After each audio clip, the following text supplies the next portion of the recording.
Merci. Merci. Merci YouTube. Merci. Merci les Happy Few.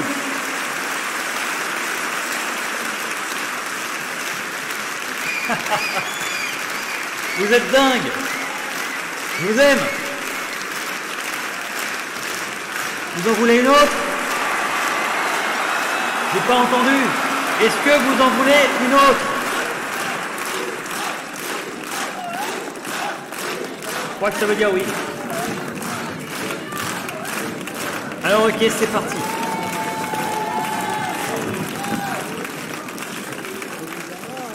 Alors pour vous remercier de votre longue et patiente écoute, de vos commentaires, de votre fidélité, en guise de rappel, je vous propose un petit post-scriptum à mon dernier titre, Les piliers de la connerie.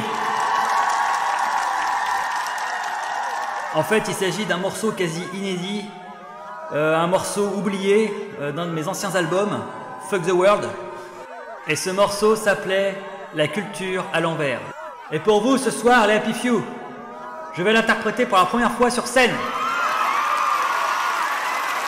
Allez, c'est parti!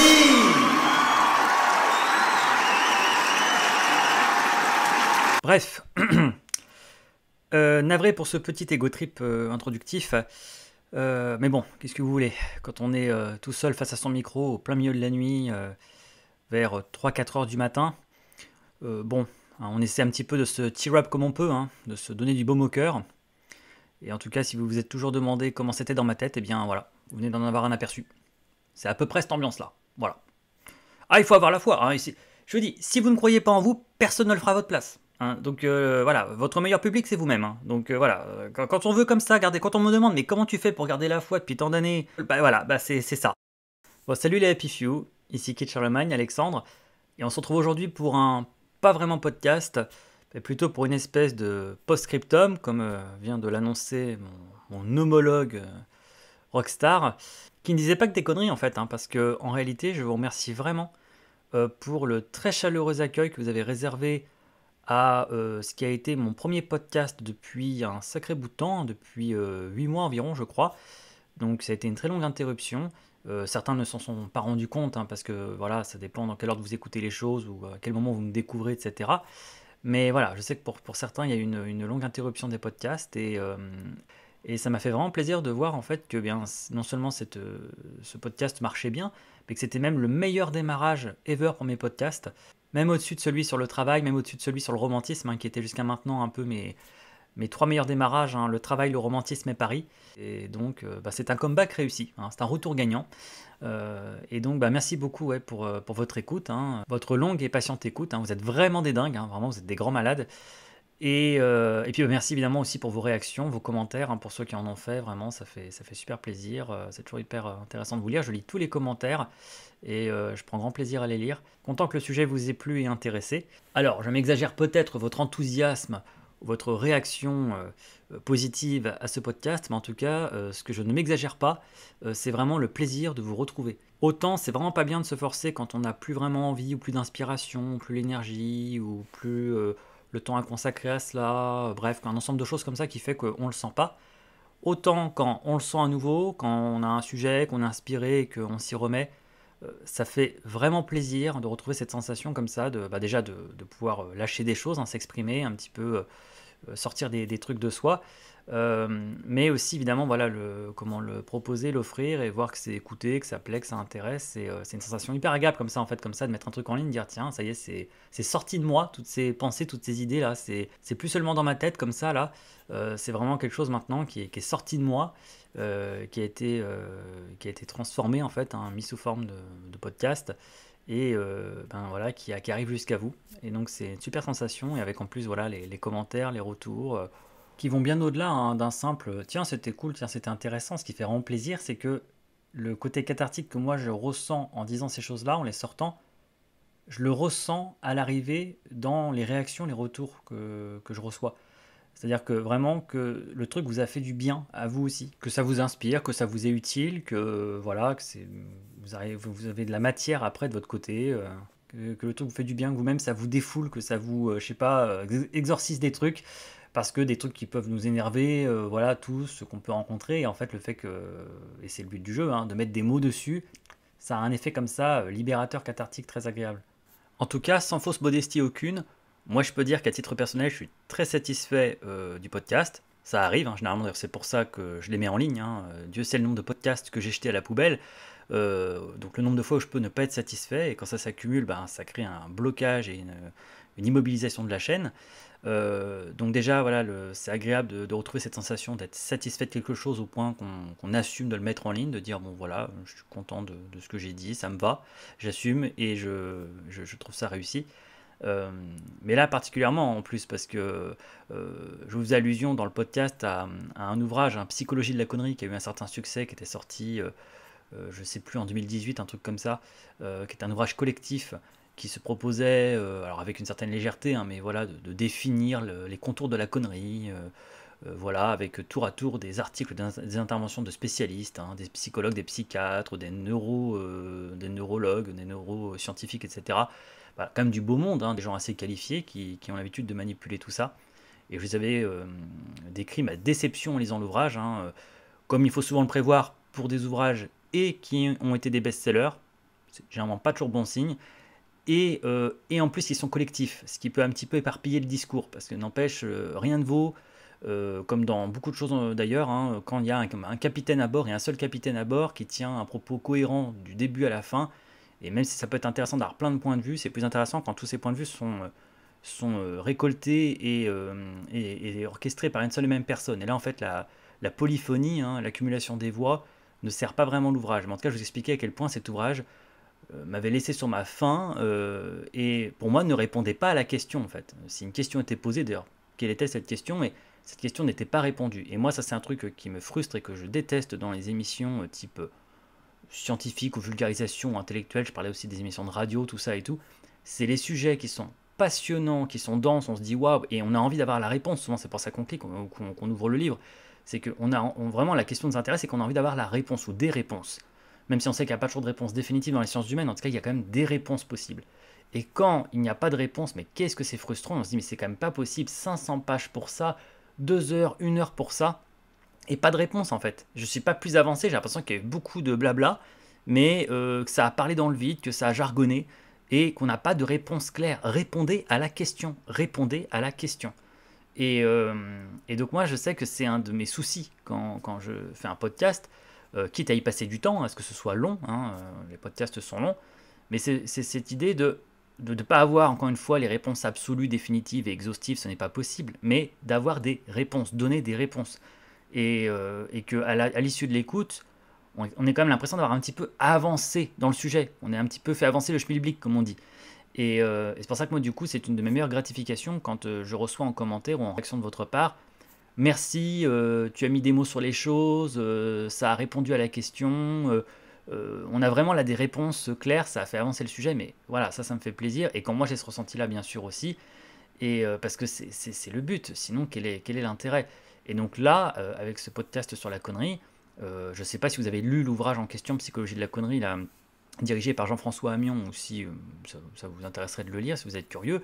Mais si vous l'avez lu ou si vous comptez le lire, je ne sais pas, donnez-moi votre avis, mais moi j'ai l'impression qu'on lui a explosé la gueule à cet ouvrage-là. Vraiment là qu'on l'a atomisé, parce que désolé, contrairement à cet ouvrage, j'ai l'impression qu'on a vraiment affronté la question, qu'on ne s'est pas débiné, qu'on ne s'est pas caché derrière du jargon, derrière des termes, derrière des petits points de détail. On a vraiment essayé de donner une réponse ou des réponses et de donner une définition la plus objective possible de la connerie. Comment on peut objectiver la connerie?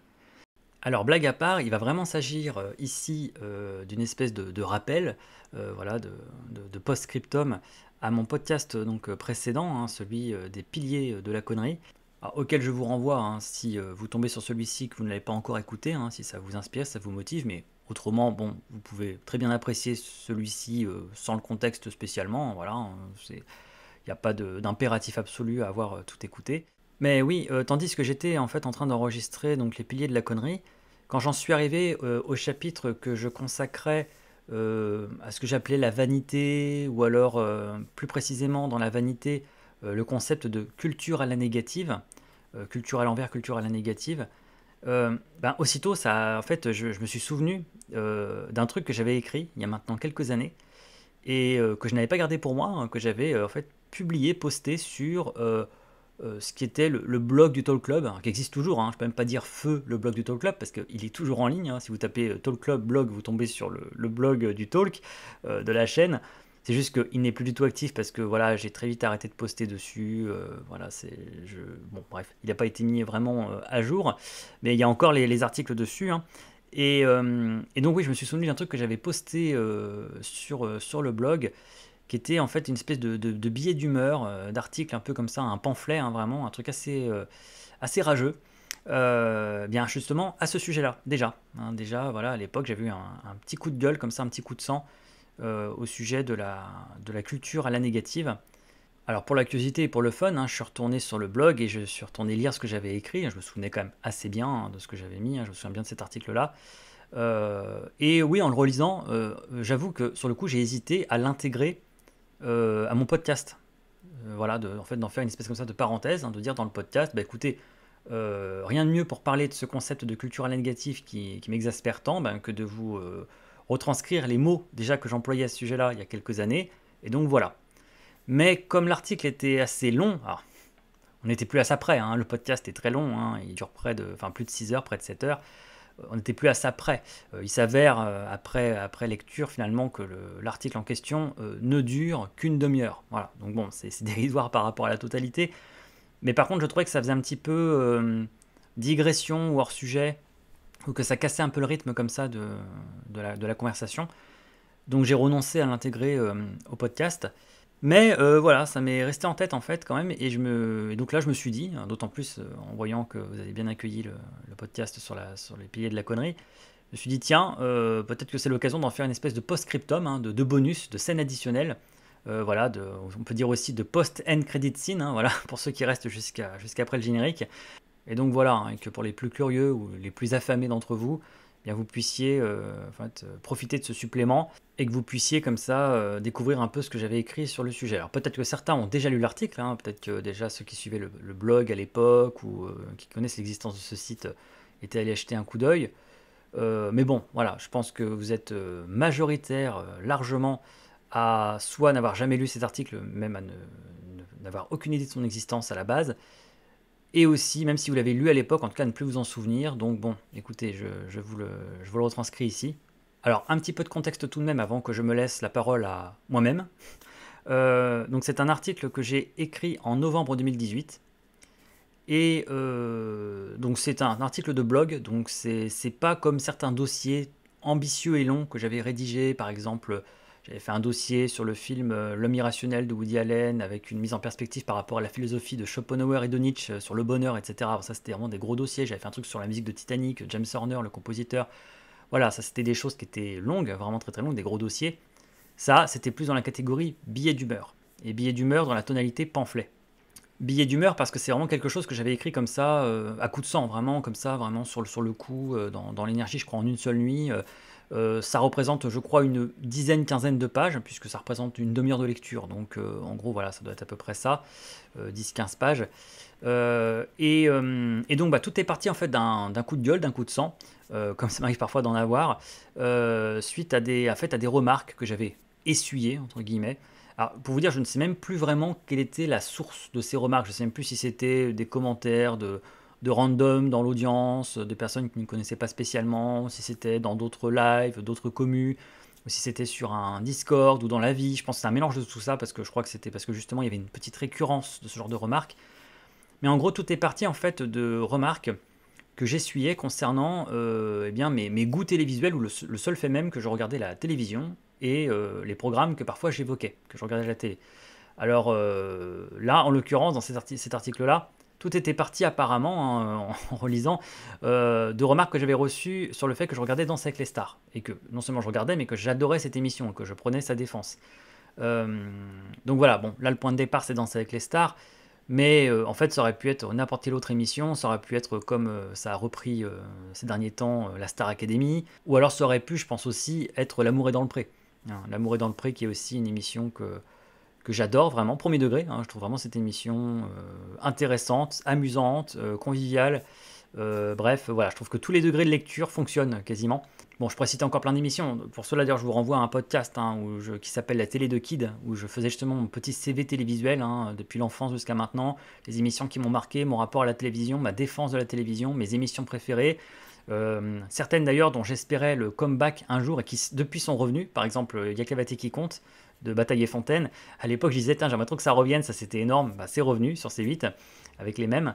Voilà, donc bref, donc bon, je suis un enfant de la télé, hein, je l'ai toujours dit et même assumé, hein, parfaitement revendiqué, sans que pour moi cela exclue le profil, mon profil littéraire ou branché sciences humaines, humanité, philosophie, le côté intellectuel, intello comme on dit. Et voilà, et donc c'est vrai que tout est parti du fait que, comme parfois je laisse glisser au passage que j'ai regardé telle émission ou telle émission, que je débriefe l'émission en live ou que, je sais pas, je laisse passer ça, il m'est souvent arrivé au fait d'essuyer des réactions assez incrédules, perplexes, de personnes qui s'arrêtent, qui font attends, toi tu regardes ce genre de conneries toi? Voilà, donc vous voyez, il y a plusieurs temps là-dedans, parce qu'il y a déjà quelqu'un qui interrompt la conversation, qui met une pause, qui fait un break, qui vous demande si vraiment vous regardez ce genre de conneries, et qui insiste, attends, tu regardes ce genre de conneries? Toi? Donc vous voyez, il y a plusieurs choses, parce que déjà, il y a le fait de qualifier ces émissions de conneries, bon, ça c'est une opinion à la rigueur, hein, c'est un point de vue déjà, bon, est-ce que c'est plus ou moins justifié mais il y a aussi, vous voyez, le toi, hein, qui est lourd de sens en fait. C'est-à-dire que la personne se fait une certaine idée de vous, et là, elle est en train de vous exprimer en fait son espèce de déception. Hein, voilà, c'est-à-dire que par rapport à une certaine idée qu'elle se faisait de vous, sous-entendu apparemment positive, hein, très haute idée, eh bien là, vous tombez dans son estime. En fait, vous la décevez. Hein, voilà, vous n'êtes pas à la hauteur de l'image qu'elle se faisait de vous. Il y a quelque chose qui pour elle n'est pas compatible avec ce qu'elle estimait être votre personnalité, vos goûts, etc. En fait, l'idée qu'elle se fait de quelqu'un d'intelligent, de distingué, de valeur. Alors bien sûr, dans cette situation, il y a toutes les choses désagréables qu'on peut tous expérimenter. Hein. Vous avez peut-être déjà vécu ce genre de choses aussi. Hein. C'est-à-dire que là, vous surprenez un moment où quelqu'un, vous savez, c'est toujours ces mêmes types de personnes, des gens qui sont assez proches de vous pour prétendre ou croire vous connaître, mais des gens qui ne sont pas assez proches de vous pour vraiment vous connaître. C'est pas vraiment des amis. Vous savez, c'est toujours un petit peu comme ça, cette espèce de distance un peu particulière. Et donc, on a déjà vécu tout ça, je pense. Hein. En tout cas, moi, voilà, je l'ai souvent vécu. Des gens comme ça qui prétendent vous connaître, qui se font une certaine idée de vous. Et donc, voilà, vous ne satisfaisez pas complètement l'image qu'ils se faisaient. Ils se sentent presque trahis, déçus. Et donc, ils vous le font remarquer. Donc, déjà, cette partie-là est désagréable parce qu'on déteste cette sensation que quelqu'un prétend avoir tout compris à qui nous sommes.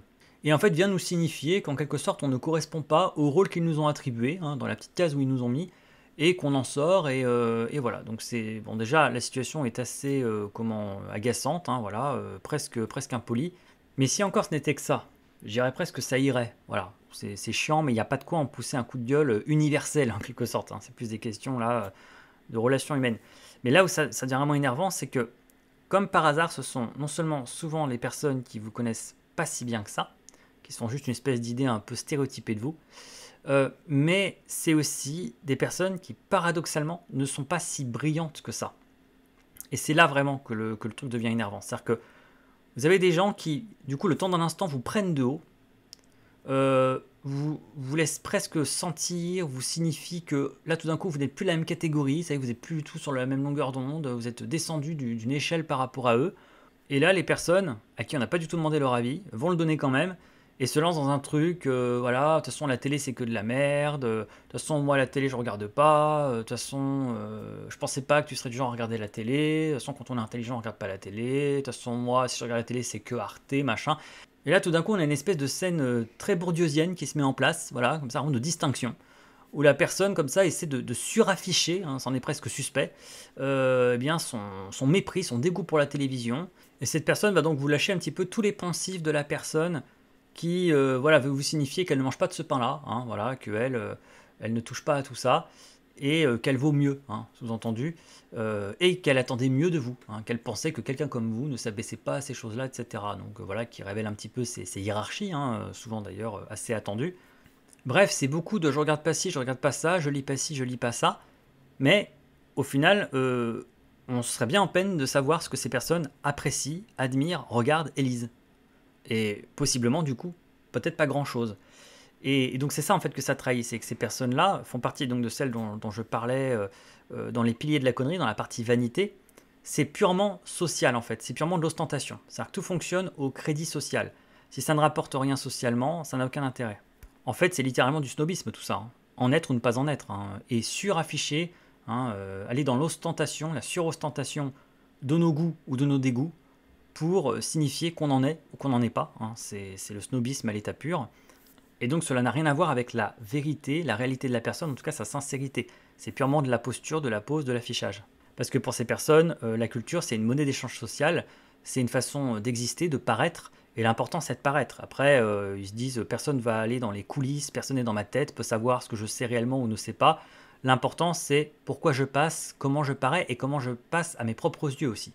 Et donc ces personnes sont des exemples, des cas de ce que j'appelais dans ce chapitre des piliers de la connerie, de la culture négative, hein, voilà. Leur culture est négative. Ils sont cultivés de ce qu'ils ne regardent pas, de ce qu'ils ne lisent pas, de ce qu'ils dédaignent.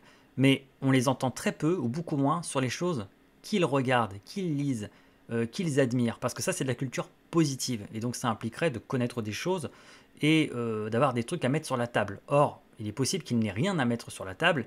Et donc du coup, ces gens-là, bien, leur façon à eux de se faire mousser ou de paraître brillants, bien c'est en dénigrant des choses qu'ils estiment pas dignes d'eux, hein, ou indignes de quelqu'un de cultivé, et ça donne le change en fait, ça fait illusion. Mais ça c'est de la culture négative, et ça prend zéro temps.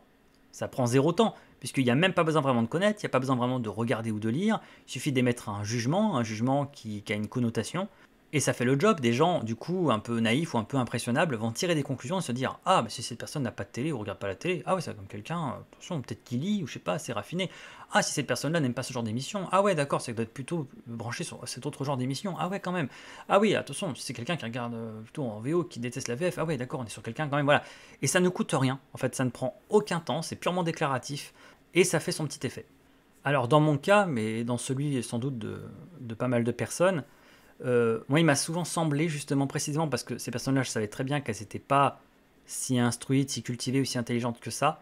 J'ai cru sentir là une occasion inespérée pour ces personnes, en tout cas, ouais, qu'elles se faufilaient avec gourmandise dans une brèche.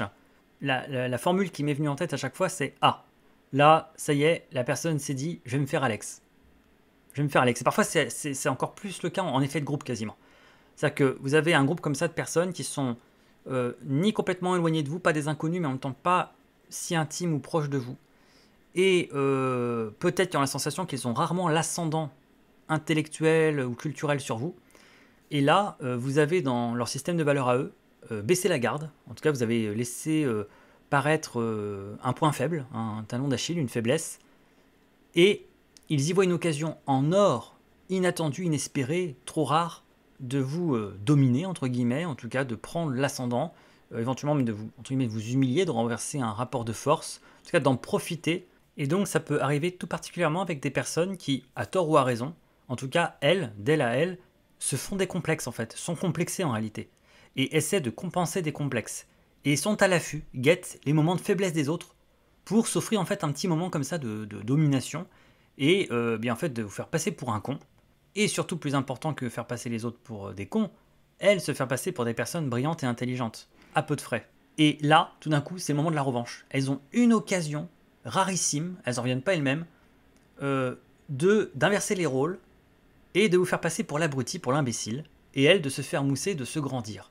Alors ce coup de gueule sous forme de pamphlet que j'ai lâché il y a quelques années maintenant, hein, au moment où j'enregistre là, ça fait à peu près 5 ans que j'avais posté ça. Mais ça m'arrive toujours, hein, c'est toujours d'actualité, hein, ça m'arrive toujours de constater ce genre de... que ces personnes existent toujours, je les rencontre toujours, je les croise toujours, on les subit toujours, donc c'est... Voilà, j'ai aucun mot quasiment à changer à ce que j'avais écrit à l'époque, hein. Donc ce texte, il est à la croisée de deux notions, deux concepts que j'ai évoqués dans le podcast Les Piliers de la Connerie. C'est donc, oui, cette histoire donc, de culture à la négative, hein, voilà, donc le contraire d'une culture positive, hein, d'une vraie culture, mais aussi un autre aspect que j'ai évoqué qui est celui des dimensions ou de ce que j'appelais le cloisonnement, hein. Quand j'évoquais le fait qu'un des piliers possibles de la connerie, c'est le fait en fait d'avoir un esprit complètement cloisonné, avec des murs dressés en fait entre les domaines, entre les types d'art, ou plein de hiérarchies, plein comme ça de, en fait, comme ça de verrouillage, de blocage, qui empêche en fait l'aération ou la libre circulation des pensées, des idées, des références, parce que tout est complètement balisé, étriqué. De savoir faire des parallèles, des rapprochements, des comparaisons, des analogies, d'avoir comme ça en fait un immense champ référentiel, et que justement le principe de connexion était au cœur même du concept d'intelligence. L'intelligence, les connexions neuronales, jusque dans l'aspect quasi anatomique de la chose, c'est au cœur même du principe d'intelligence, créer des connexions. Et donc plus ces connexions sont nombreuses et sont denses, plus on a littéralement quelqu'un d'intelligent. Et donc les personnes comme ça qui ont tendance à beaucoup cloisonner leurs connaissances, leur savoir, les différents domaines, tout ça pour des questions éventuellement d'incapacité en fait à les rapprocher, mais simplement aussi à prendre un peu de hauteur et en étant focalisé comme ça sur des questions de hiérarchie ou d'opacité entre les disciplines, entre les domaines, entre les types de cultures, eh bien se ferment littéralement et donc sont dans le contraire de l'intelligence, d'où le fait que c'est vraiment un pilier de la connerie.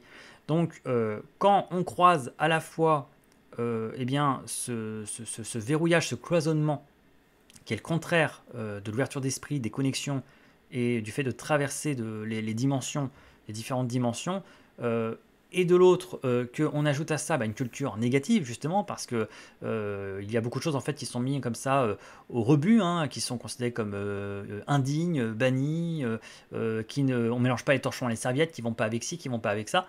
Donc ces personnes-là, en fait, du coup, se créent une culture qui, à un moment donné, en fait, est plus constituée de choses qu'ils refusent de regarder et de voir, et ils le clament, ils le proclament, parce que c'est très important de le signifier et de le dire, que de choses que positivement, réellement, ils regardent ou qu'ils lisent, etc.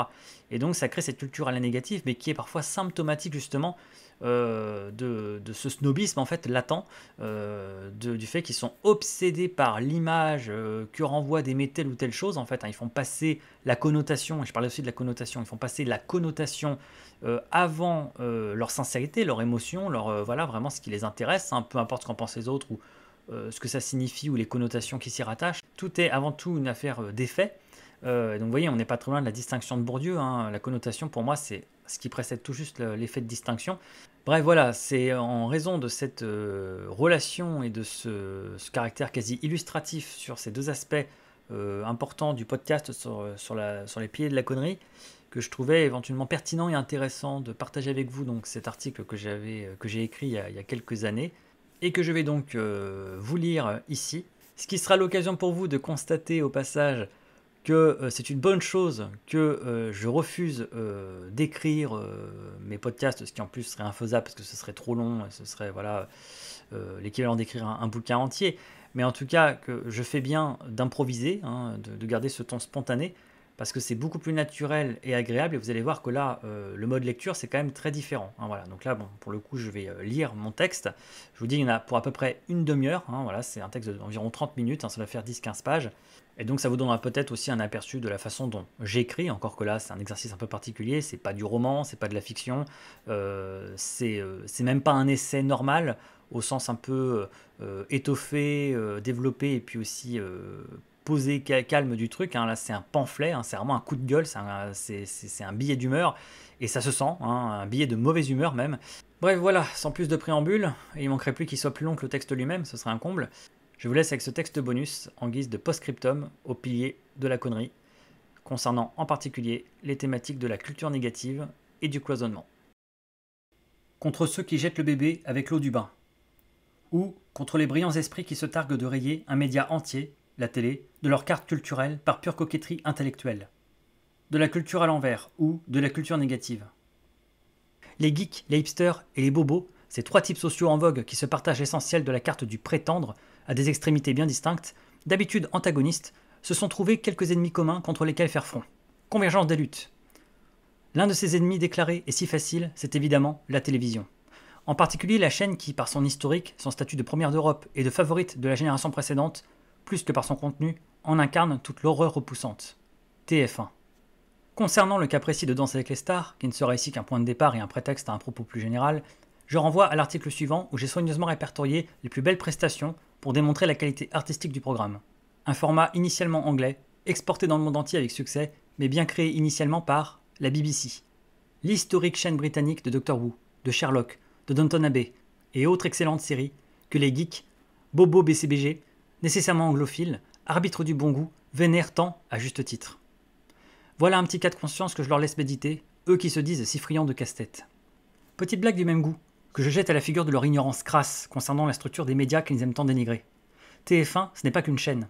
C'est aussi tout un groupe, incluant d'autres chaînes, comme l'ancienne HD1 et surtout TMC, la chaîne qui diffuse deux des émissions les plus populaires et encensées par cette même coalition.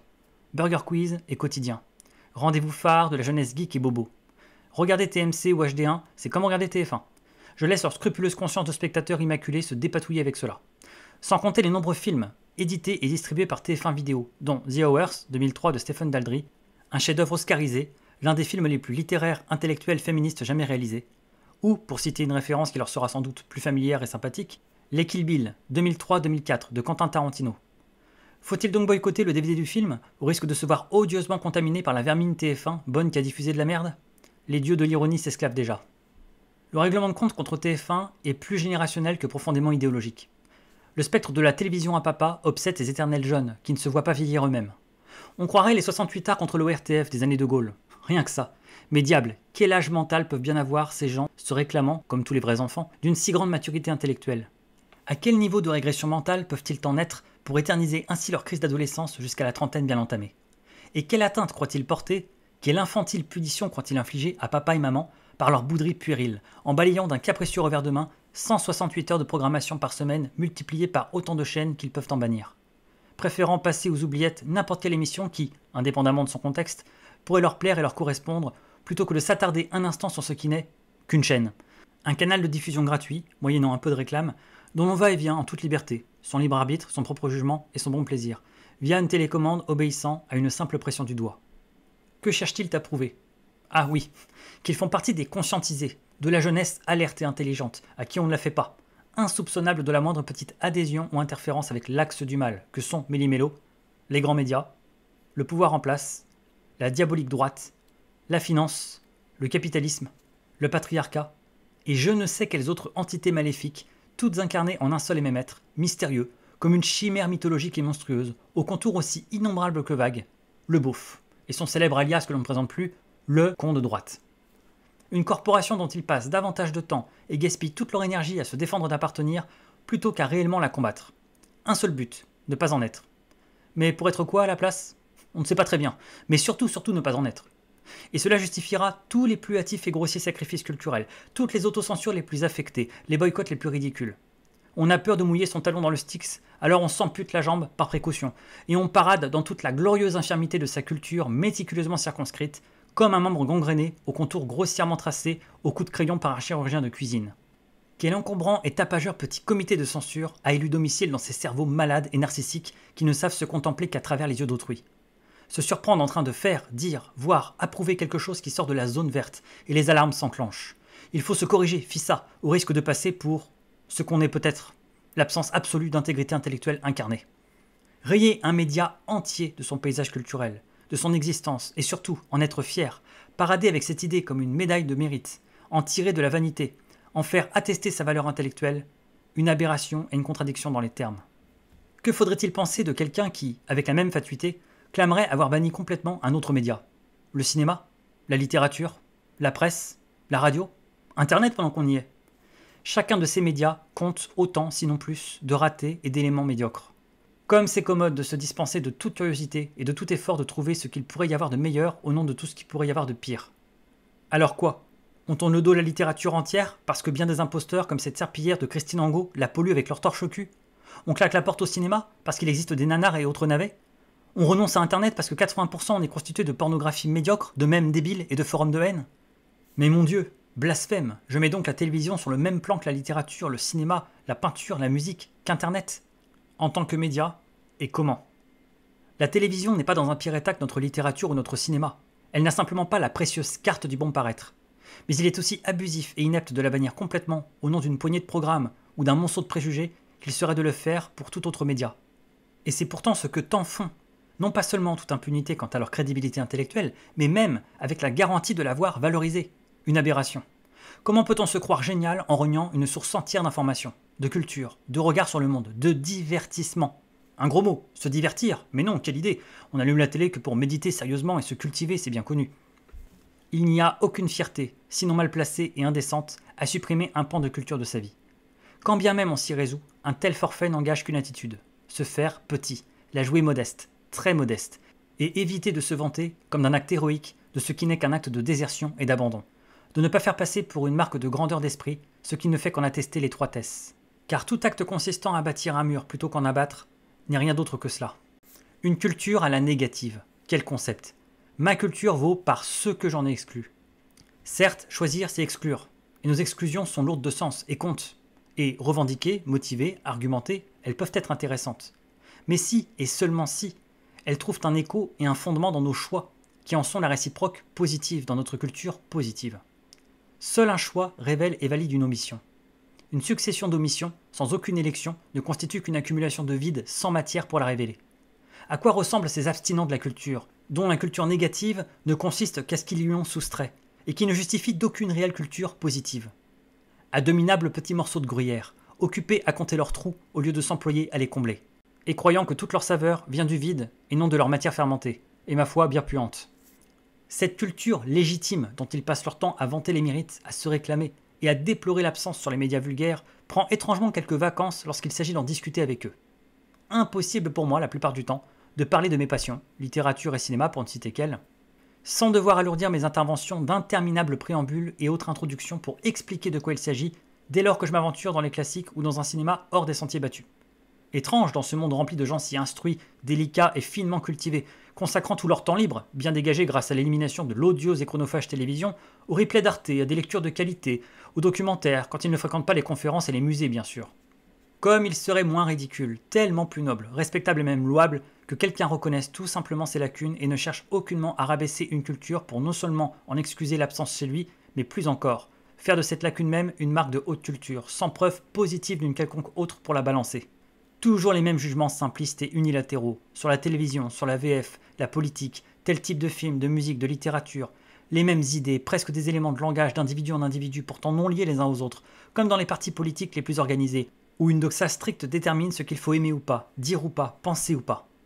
Un véritable petit catéchisme pieusement récité et laissant espérer le salut de ces âmes faibles et influençables, terrifiées à l'idée de brûler dans l'enfer de la malpensance, tyrannisées par leur bonne conscience, appliquées à gagner leur précieuse respectabilité en affichant le plus ostensiblement possible leur dédain pour tout ce qui, en l'absence de preuves qu'ils seraient bien incapables de fournir positivement, pourrait les faire passer pour leurs bêtes noires. Mais stop, il faut les comprendre, et même compatir. Quiconque trouve un billet de banque dans la rue, qu'il ait pris ou pas un instant la précaution de chercher le propriétaire étourdi du regard, va se pencher pour le ramasser et considérera que c'est son jour de chance. Penses-tu 5, 10, 20 euros, peut-être même plus, sans rien faire sinon que marcher et regarder devant soi. Qui dédaignerait une pareille faveur du sort? De même, qui n'est pas tenté de se baisser pour ramasser le rutilant trousseau fournissant gratuitement les rudiments du prêt-à-penser le plus respectable? Cadeau, un véritable kit de démarrage, une véritable mise de départ, amplement suffisante, dans le petit trivial poursuite de l'existence. Passer pour quelqu'un d'intelligent pour les nuls, sans aucun prérequis, ni effort nécessaire. Il n'y a qu'à s'emparer de ce petit trésor qui vous accordera immédiatement de précieuses prises de position, vous assurant instantanément de passer pour un individu intelligent, fort respectable, conscientisé, muni du bagage culturel adéquat. Juste ce qu'il faut pour ne pas passer pour un ignare, mais pas trop pour éviter tout soupçon de pédanterie. Et d'idées calibrées. Juste ce qu'il faut pour paraître courageuse, mais pas trop pour éviter les inconvénients des vraies idées, trop téméraires qui vous valent fatalement des opposants, ou carrément des ennemis, et qui vous pousseraient surtout à vous justifier, et donc à argumenter que de vraies idées. Des préférences et des aversions qui sauvent les apparences, des opinions confortables. La chance sourit à ceux qui savent écouter et regarder où ils marchent. Cela n'engage à rien, cela ne coûte absolument rien, mais cela rapporte tant de crédit intellectuel, de proclamer « la télévision, c'est de la merde »,« la VO, y a que ça de vrai, c'est la VO ou rien »,« TF1, c'est le mal »,« Arte, meilleure chaîne ever »,« TPMP et Hanouna sont le cancer des médias », et ça paye immédiatement. On a peu d'occasions de passer si facilement, rapidement et infailliblement pour quelqu'un d'intelligent, sans avoir rien d'autre à prouver. Comme on nous considère, comme on nous regarde avec bienveillance, comme on nous approuve et nous respecte, à ces seuls mots magiquement prononcés. Voilà un bon investissement, aussi lucratif que facile et peu risqué. Quel miracle de mathématiques, n'est-ce pas? Je ne rencontre que des spectateurs enthousiastes d'Arte et des détracteurs de TF1, C8 et consorts, ou carrément réfractaires à la télévision en général, au point de ne pas en avoir du tout. Intéressant, quand on sait qu'Arte ne représente que 5% d'audience et que ses rivales culminent à plus de 50%. Intéressant aussi de voir tout le monde critiquer telle ou telle émission, jugée indigente, et implorer le retour au premier plan de la culture et de l'intelligence à la télévision, et d'assister, consterné et impuissant, à la déprogrammation de toutes les émissions de quelqu'un comme Frédéric Tadei, pour ne citer qu'elle. C'est étrange comme, soudain, quand j'évoque ce nom, on me renvoie une moue perplexe, capitulant devant son ignorance. Étrange réaction de la part de personnes si instruites, célébrant la télévision dévouée à la culture. Frédéric Tadei, à la tête des émissions Hier, Aujourd'hui, Demain, Récemment, Ce soir ou jamais, auparavant. Émission de haute volée, plein de débats, de questions de société, remarquablement modérées, avec bien souvent des intellectuels qu'on a peu l'occasion de voir à la télévision. Ce soir ou jamais, dont l'un des extraits est devenu culte et un mème sur internet. L'improbable « Mais taisez-vous » d'Alain Finkielkraut, séquence que j'avais vue en direct. Car moi, je la regardais, l'émission. Un de mes rendez-vous du vendredi soir en seconde partie de soirée, un bonheur. Car célébrer les émissions, cela n'a jamais fait l'audimat, ni satisfait notre soif de découverte. Encore s'agit-il de les regarder. Les gens se targuent de ne pas avoir de télé, comme si c'était le comble de l'élégance et du raffinement. Ils ne connaissent absolument rien des grilles de programme, des émissions qui entrent et qui sortent. Ils ne connaissent que ce qu'une presse médiocre et putassière rapporte à coups d'articles expéditifs sur les réseaux sociaux, hors contexte. Ils n'y connaissent absolument rien, mais bizarrement, ils ont tous un avis hyper précis sur ce qu'est la télé et ce qu'elle devrait être. Le pouvoir de créer de l'audience aux émissions qui semblent correspondre à l'idéal qu'ils célèbrent, ils l'ont. Il suffit de leur faire de l'audience. Mais pour cela, encore faudrait-il avoir une télévision, ou au moins visionner les replays. Mais ils ne le feront pas. Et même avec une télévision, même avec les replays, même en connaissant l'émission, ils ne le feraient pas. Parce que les gens se voient plus intelligents, curieux et distingués qu'ils ne le sont vraiment, et qu'en réalité, cela ne les intéresse pas vraiment, ou même les dépasse. Il est tellement plus facile d'éradiquer complètement la télévision en s'exagérant la merde que c'est, comme ça, aucune responsabilité, et pas à faire du cas par cas et à faire face à la dure réalité. Ils ne sont pas au niveau de la télévision qu'ils appellent de leur vœu. Ils sont en dessous, bien en dessous, à peine bons pour mériter Énergie 12, qui ne diffuse pas que de la télé-réalité et de la merde au passage. Serait-ce donc mon charisme magnétique qui n'attire à moi que des personnes si distinguées ? Moi, le beauf qui pourtant m'abaisse à regarder non seulement C8, non seulement TF1, non seulement M6, mais en fait tout l'ensemble des chaînes dont je dispose, tant que je peux y trouver mon bonheur et mon intérêt, et je les trouve. Et assez facilement, je dois dire. Mais le prodige ultime, c'est que je fais tout cela tout en pouvant y inclure Arte elle-même. Car en voilà une idée qu'elle n'est pas banale. Regarder Arte ne nous empêcherait en rien de regarder d'autres chaînes. Et regarder d'autres chaînes ne nous empêcherait en rien de regarder Arte. On pourrait donc faire les deux. On n'aurait donc pas à choisir.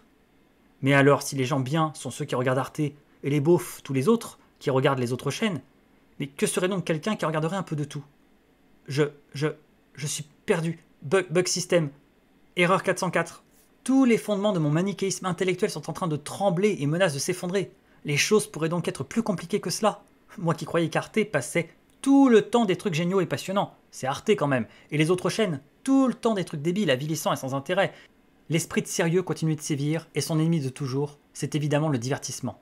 Accusé de tous les maux, de toutes les bassesses, jusqu'à celui de détourner insidieusement les individus les plus vulnérables du temps qu'ils devraient passer à lire ou regarder des choses sérieuses. Ces caricatures du grand Caton et leurs parodies de gravitas romaine ont en horreur l'amusement pour l'amusement, le show, les pitreries, la farce, les potacheries. Les soupirs, les lamentations et les cris de scandale et les appels au CSA après le Morning Live, TPMP et autres émissions du genre, c'est eux. Ils vivent dans un monde magnifiquement organisé, sans aucune interférence ni anomalie, où il y a les beaufs d'un côté et les gens normaux et bien de l'autre. Et heureusement, des émissions, attrape-couillons, sont là pour débusquer les premiers, les identifier, les traquer et s'y opposer avec force protestation. Il faut voir leur tête, leur savoureuse réaction complètement ahurie et perplexe lorsqu'ils sont confrontés à quelqu'un qu'ils considèrent de leur rang et qui dit aimer ces émissions. Bug, erreur 404.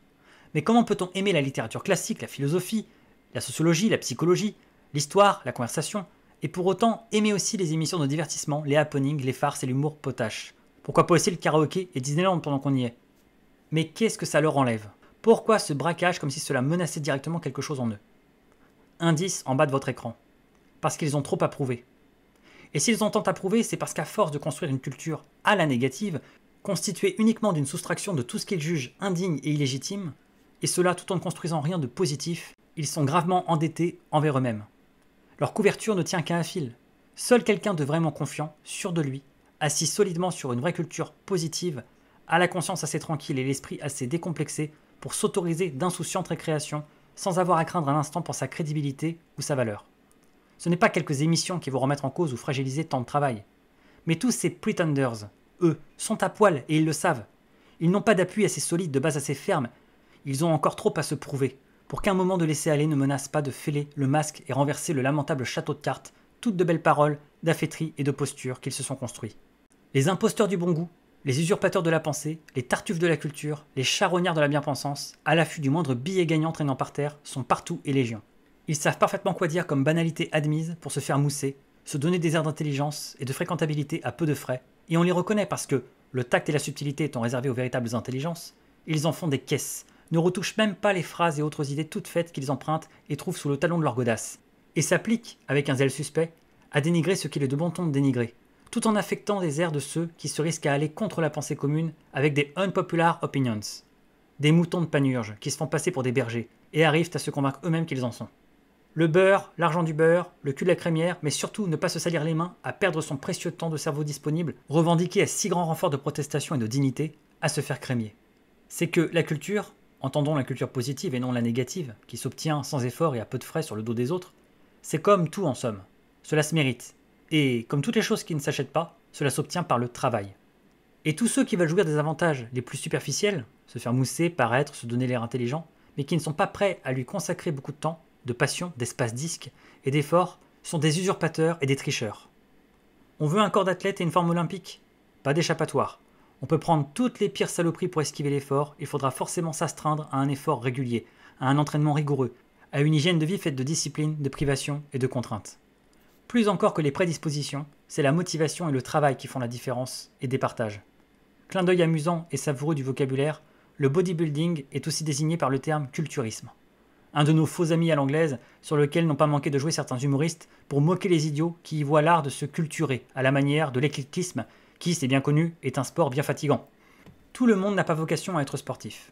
Et il n'y a ni honte ni ridicule à délaisser cet aspect de son existence si on le fait en connaissance de cause et en assumant parfaitement ce que cela implique, y compris sur son physique, sa santé ou le regard des autres.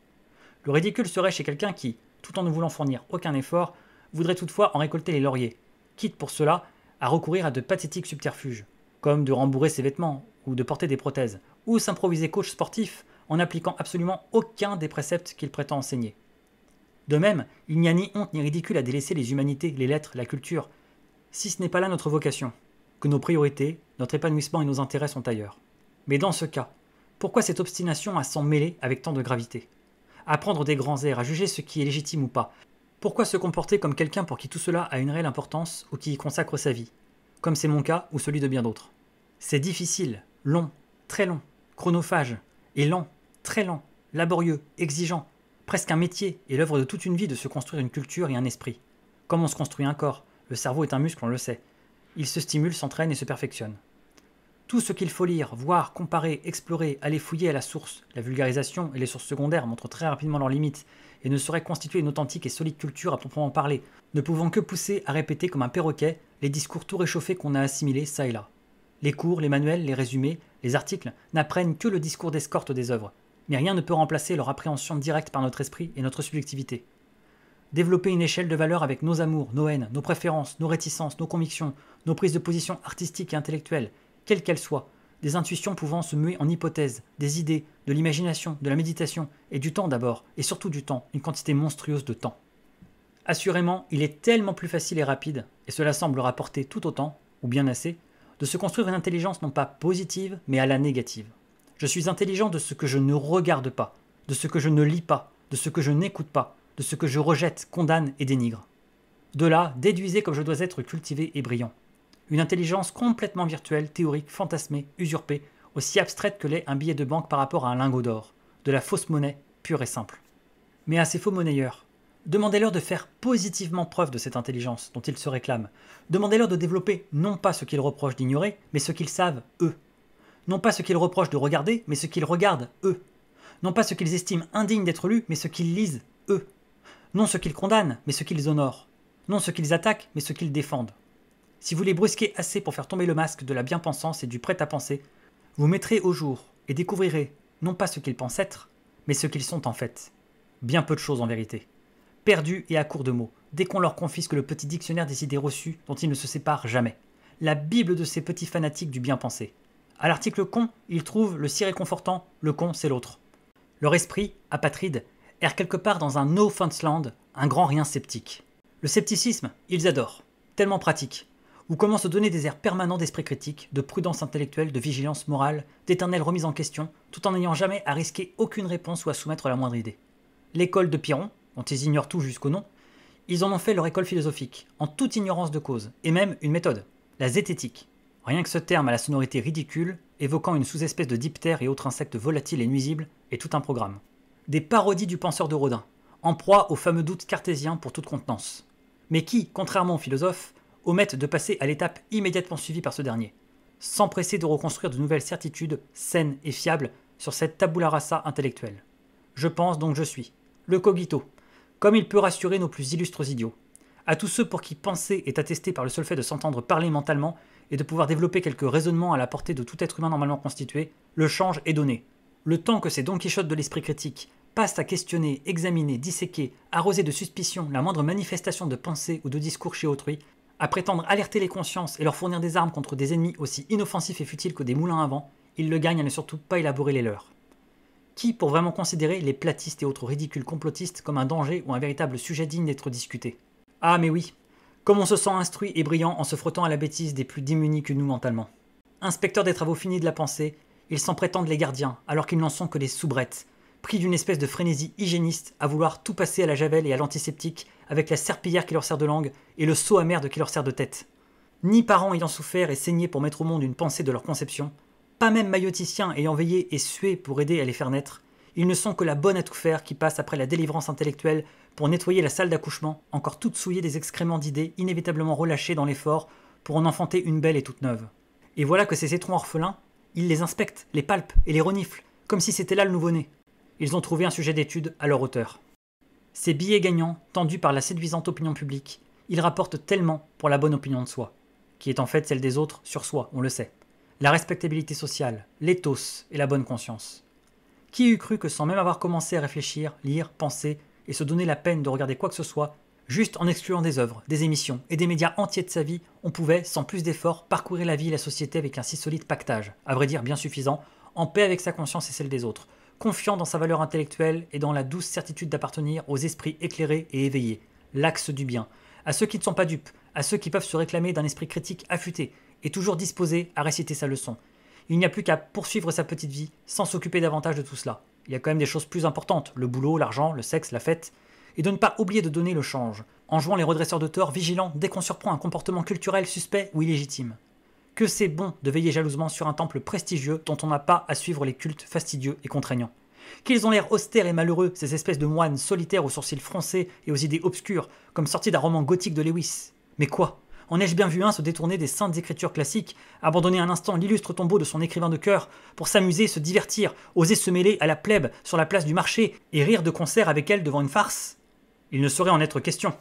Pourquoi renoncer à la si commode spécialisation, à la passion exclusive, qui offre le plus beau des prétextes pour rester dans son petit bocal, pour ne jamais aller voir ailleurs, explorer d'autres horizons, cumuler et croiser les influences, en outre, faire preuve de culture générale, cet idéal démodé, tout juste bon pour les candidats de jeux télévisés ringards. L'honnête homme transformé en spécialiste. Voilà de quoi faire danser Pascal et Baudelaire dans leur tombe à force de s'y retourner.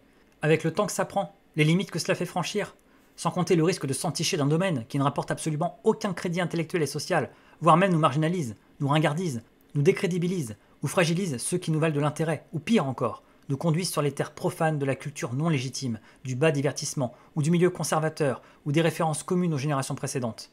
Mais alors, il faudrait faire cohabiter tout cela dans un même être, le sien, et porter le fardeau d'une véritable personnalité, c'est-à-dire avoir pris pour mesure de chaque chose uniquement soi-même. Pourquoi risquer de se découvrir ou de se créer des contradictions, de devoir nuancer ses partis pris, d'abandonner le confortable raisonnement binaire? VO ou VF? Télé ou YouTube? Gauche ou droite? Carnivore beauf ou vegan elfique? Pour risquer quelque chose qui ne sera jamais complètement le milieu, tout en n'étant plus les extrémités. De faire dans le cas par cas, de se constituer ses propres références, d'accumuler des goûts, des préférences, et des idées tantôt conformes à la doxa, tantôt complètement isolées et opposées à elle, avec nul autre baromètre que simplement ses inclinations, ses convictions, ses affinités intellectuelles, avec ce qu'elles peuvent avoir de non conforme, d'infréquentable ou de sombre, et de se faire des ennemis, de ne pas être toujours le bon ou le juste. Mais non, ce serait devenir quelqu'un de bien trop complexe, automutiler son esprit de quelques cicatrices indélébiles et compromettantes, bien trop cher payé pour ce que cela rapporte, alors que le billet gagnant, trouvé par terre, pari à l'encaissement, rapporte tant à si peu de frais. C'est si gratifiant et un peu rendre sa personne sacrée que de se faire gardien du temple, ou du moins de prétendre l'être avec un peu de poudre, de perlimpinpin bien sûr, aux yeux. Seulement, pas de bol. Ces quelques faux dévots, ces tartuffes, qui paradent en soutane, je détiens la preuve formelle qu'ils sont des imposteurs et que ce temple, loin d'en être de vrais fidèles, ils ne s'y rendent jamais, ou bien peu. Pour la simple et unique raison que ce temple, moi, j'y campe, j'y vis, j'y dors, j'y mange même. Et s'ils y entraient, et cela me ferait bien plaisir, je ne manquerais pas de les y croiser inévitablement, comme j'en croise d'autres, à commencer par ceux avec qui je l'occupe. Point d'effronterie ou de vantardise outrée là-dedans, juste un petit fait vrai. Je consacre ma vie à la culture. J'ai tout envoyé chier, tout sacrifié, jusqu'à une vie intime, personnelle, pour elle, pour lui laisser d'autant plus la place dans mon existence. J'y puise l'essentiel de ma raison et de ma joie de vivre. Je lui consacre mes nuits, ce qu'il me reste de mes jours. La littérature, le cinéma, la philosophie, la sociologie, la psychologie, l'histoire et les jeux vidéo, la télévision, la musique, écrire, lire, réfléchir, filmer, monter, faire de la recherche, c'est juste la quasi-totalité de mon temps de vie hors du sommeil. J'ai fait en sorte que ma vie ne soit remplie de rien d'autre. On peut dire que, sans avoir officiellement prononcé des vœux pour cela, j'ai voué ma vie à cela comme certains le font pour la religion, car la culture est ma religion. Je suis à des années-lumière de tout connaître ou apprécier, et ce n'est ni possible ni le but. Mais en tout cas, la littérature classique, la philosophie, la psychologie, la sociologie, le cinéma, rien que, et là encore, sans exhaustivité ni prétendre en maîtriser ne serait-ce que le 10e, c'est en tout cas toute ma vie. C'est ma vocation, ce que j'ai épousé. Alors me faire prendre de haut, dédaigner, juger, prendre à la dérision ou simplement inspirer des réactions incrédules et perplexes à l'idée que je puisse, parmi, ou plutôt malgré tout cela, m'abaisser à regarder telle ou telle chaîne, telle ou telle émission, c'est une attitude que je ne supporte absolument pas, ne tolère pas, et surtout de la part de personnes dont je sais n'avoir aucune leçon à recevoir en la matière. Car ces individus si brillants, si distingués, si bons juges de la culture comme il faut, je les connais la plupart du temps. Ce sont des connaissances, en tout cas des personnes assez familières pour savoir ce qu'il en est réellement de leur bagage culturel, de leur centre d'intérêt, de l'état de leurs connaissances. Et elles sont loin, très loin, si loin de constituer la moindre forme d'autorité intellectuelle. Clairement, le centre de leur vie est davantage la bouffe, les sorties, le cul et leur boulot dont ils se plaignent en permanence que la culture et autres pitances intellectuelles. C'est à peine si certains ouvrent un livre de temps en temps. Sans pour autant fragiliser un instant mes positions, je pourrais au moins souffrir avec une certaine humilité et sans ressentiment, de bonne guerre, des remarques d'une personne particulièrement érudite et d'une autre sphère. Un maître, un éminent savant, qui en impose intellectuellement. Mais ces gens, je connais le véritable état de leur culture. Il n'y a vraiment pas de quoi être impressionné ou tenu en respect. Et d'ailleurs, c'est bien simple, il m'est impossible de pouvoir parler des choses qui m'intéressent avec eux, tant ils en sont éloignés. Leur culture n'est que de paroles et d'adhésions symboliques. Je valide ça, je ne valide pas ça. Leur catalogue intellectuel ressemble à une page j'aime sur un profil Facebook. Je like, donc j'en suis. Le fait est que ces gens, fort ordinaires, à un point qu'ils ne sauraient supporter s'ils en prenaient réellement conscience, c'est l'illusion qui leur permet de vivre avec eux-mêmes, font comme tous les autres depuis maintenant des siècles. Ils placent toutes leurs exigences en matière de morale et de valeurs intellectuelles à l'extérieur d'eux-mêmes, dans la vie publique, dans les médias, dans les arts et la culture. À toutes ces choses de montrer le bon exemple, d'attester de bonnes mœurs, de délivrer un certificat de bonne conscience collective, d'octroyer une indulgence généralisée. Allez en paix, amen. Et la précieuse absolution étant obtenue, cette moralité et cette valeur intellectuelle qu'elles exigent des autres, et surtout des institutions, des médias, de l'art, de la culture, de la vie publique, ils peuvent s'en dépouiller complètement, s'en abstenir, confortablement au nom de la sacro-sainte vie privée et d'un individualisme dégénéré qui dresse un mur hermétique et stérile entre leurs actions les plus intimes et l'état de ce monde. C'est que, bien bizarrement, dans ce monde où la littérature n'a jamais aussi peu compté, il est donné une importance disproportionnée aux mots. Et dans ce même monde hyperactif, où tout le monde fait et doit faire tout le temps quelque chose, une importance dérisoire est donnée aux actes. On marche sur la tête. Faites ce que je dis et surtout pas ce que je fais. Le verbe est sacré roi et revêtu d'un magique pouvoir performatif. Dire, c'est comme faire et avoir fait. Ainsi, plus aucun acte ne coûte vraiment, puisqu'une parole est si vite prononcée, au seul prix d'un peu de salive, et tout est pris au pied de la lettre jusqu'à l'idiotie. Le premier degré gagne de plus en plus de terrain. Il est même aux portes de l'humour. Ce sera, pour toujours, mon point de rupture le plus fondamental et radical avec mes congénères. Car contrairement à eux, je ne place pas la morale, les valeurs et l'exemplarité dans l'art et les médias. Eux qui y déchargent cette encombrante compagne en réservant la liberté totale et débridée à la vie privée, où soudain, tout est permis, tant qu'on sauve les apparences extérieurement en adhérant aux bonnes choses dans la vie publique. Bien au contraire, et je suis absolument solidaire en cela de Baudelaire et bien d'autres artistes qui l'ont clamé avant, je considère que c'est bel et bien aux individus, à la vie privée, de faire preuve de la plus haute moralité et d'une réelle exemplarité, et que la liberté totale, absolue, sont le privilège et le terrain de jeu de l'art, des œuvres et des médias.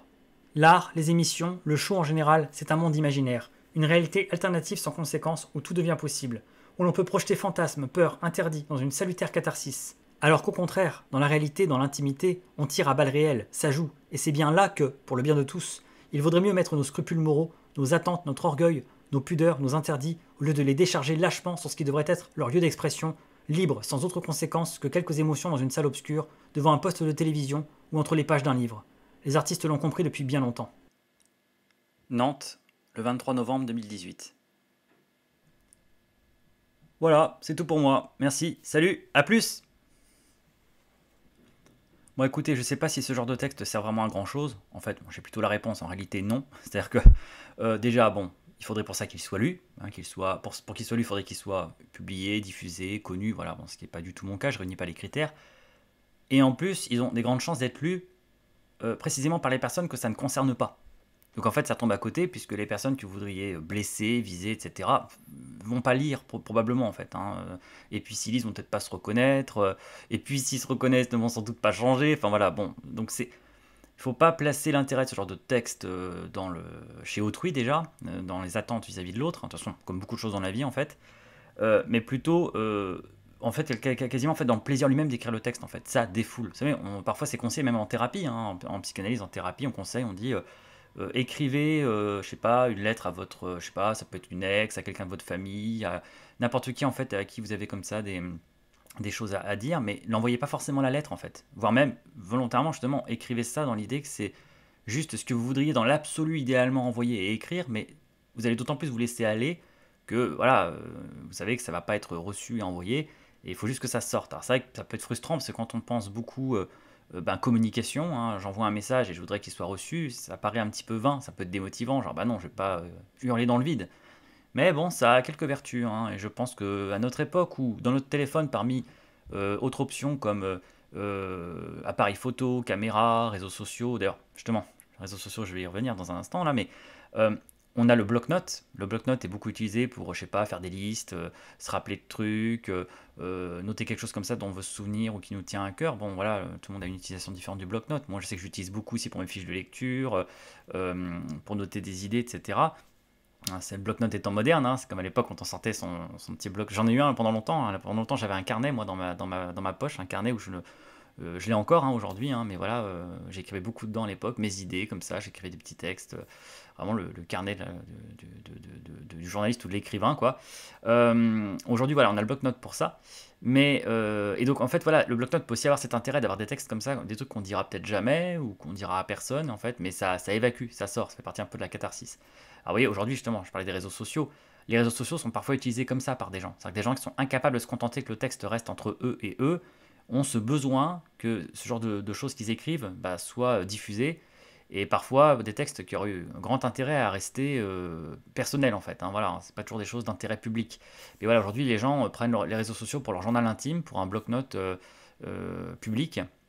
Et ça peut voilà, donner des messages pas très constructifs ou carrément regrettables dans certains cas le plus extrême. Voilà. Bon après c'est pas un concours entre guillemets de maturité ou de gentillesse, hein. Hein, la littérature n'est pas faite avec des bons sentiments.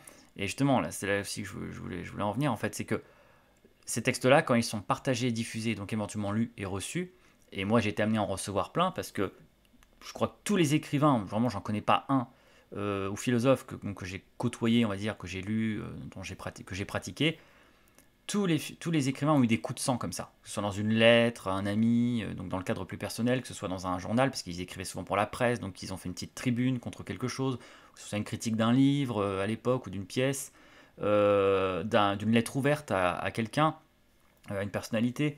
Enfin voilà, tous les écrivains, les philosophes, les gens de lettres en fait, hein, les lettrés, ont des humeurs, des coups de sang, des choses qui les énervent, qui leur tiennent à cœur, souvent c'est les gens passionnés, et vont comme ça parfois se défouler dans un texte. Et ce qui est intéressant là-dedans, moi ce que j'aime bien dans ce genre de texte, parce que j'adore ce genre de texte, j'adore les pamphlets, j'adore les lettres ouvertes, j'adore les textes cinglants, les textes un peu rageux. C'est pas pour rien que j'ai adoré Baudelaire, j'adore les journaux intimes de Baudelaire, j'adore ses lettres, j'adore ses critiques, parce qu'en fait, il y a une verve. Et en fait, au bout d'un moment, en fait, peu importe ce qu'il raconte, bien sûr, c'est encore mieux, encore plus savoureux si on est d'accord avec ce qu'il dit. Et je pourrais contresigner quasiment tout ce qu'a écrit Baudelaire. Vraiment, je suis d'accord par du temps avec ce qu'il dit, ce qui fait que là, vraiment, vous avez un auteur de cœur. Mais même, et c'est arrivé, même quand vous n'êtes pas d'accord, moi, il y a des textes, par exemple, de Jules Vallès, où j'étais pas toujours d'accord. Même si je suis souvent d'accord avec lui aussi. Mais voilà, entre autres, le texte tristement connu qu'il a écrit à la mort de Baudelaire, très violent, hein, contre quelqu'un que j'apprécie beaucoup, et jugé indigne et jugé un petit peu ordurier quasiment. Mais moi, j'arrive à avoir le recul de me dire, ok, c'est injuste et je suis pas d'accord et c'est assez bas d'avoir fait ça. Et en même temps, qu'est-ce que c'est savoureux, qu'est-ce que c'est bien écrit, qu'est-ce que c'est drôle et méchant en fait. Et voilà, ces textes peuvent avoir en fait un intérêt en eux-mêmes pour la verve en fait. Parfois, voilà, j'ai remarqué que, et ça peut arriver même dans le cadre scolaire, les gens tout de suite se précipitent sur le sens du texte et sur est-ce que je suis d'accord ou pas. Et puis ben si je suis d'accord, ok, c'est super, c'est génial, même si le texte n'est pas si grandiose, et si je suis pas d'accord, même si le texte est génial, c'est de la merde. Non, c'est pas ça. Il y a presque un intérêt poétique dans le texte qui est le plaisir, voilà, ouais, de lâcher des scuds, quoi, en fait, hein. C'est de la punchline, hein, et c'est le plaisir de se défouler. C'est un passage à tabac aussi, hein. C'est une façon de tabasser des gens, hein. Parfois, on a envie de taper des gens ou de les tuer.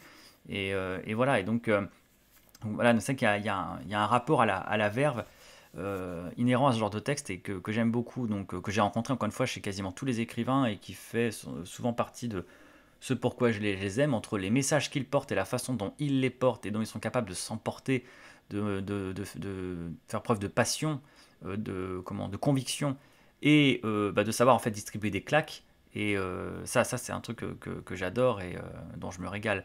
Donc, et voilà, et ça vient tout seul en fait, hein, ça fait vraiment partie du truc.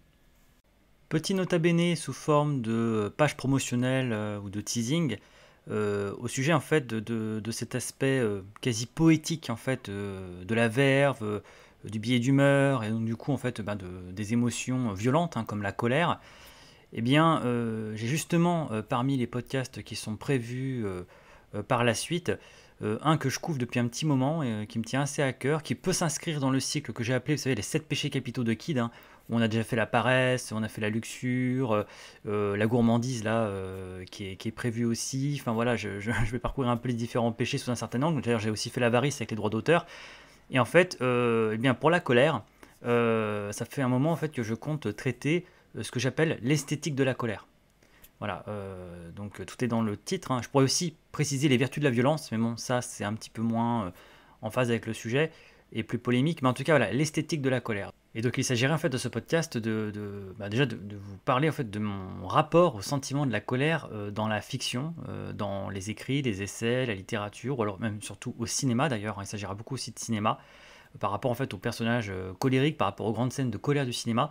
Et en fait, la façon dont, et cela depuis toujours, hein, parce que Aristote en parlait dans la poétique avec la tragédie, hein, mais depuis toujours, il y a une véritable esthétique de la colère, en fait, dans l'art, en fait, hein. C'est que la colère est esthétique. La colère a même quasiment du charisme, hein. On peut penser aux méchants, passages de méchants dans les films qui sont souvent très appréciés, admirés même.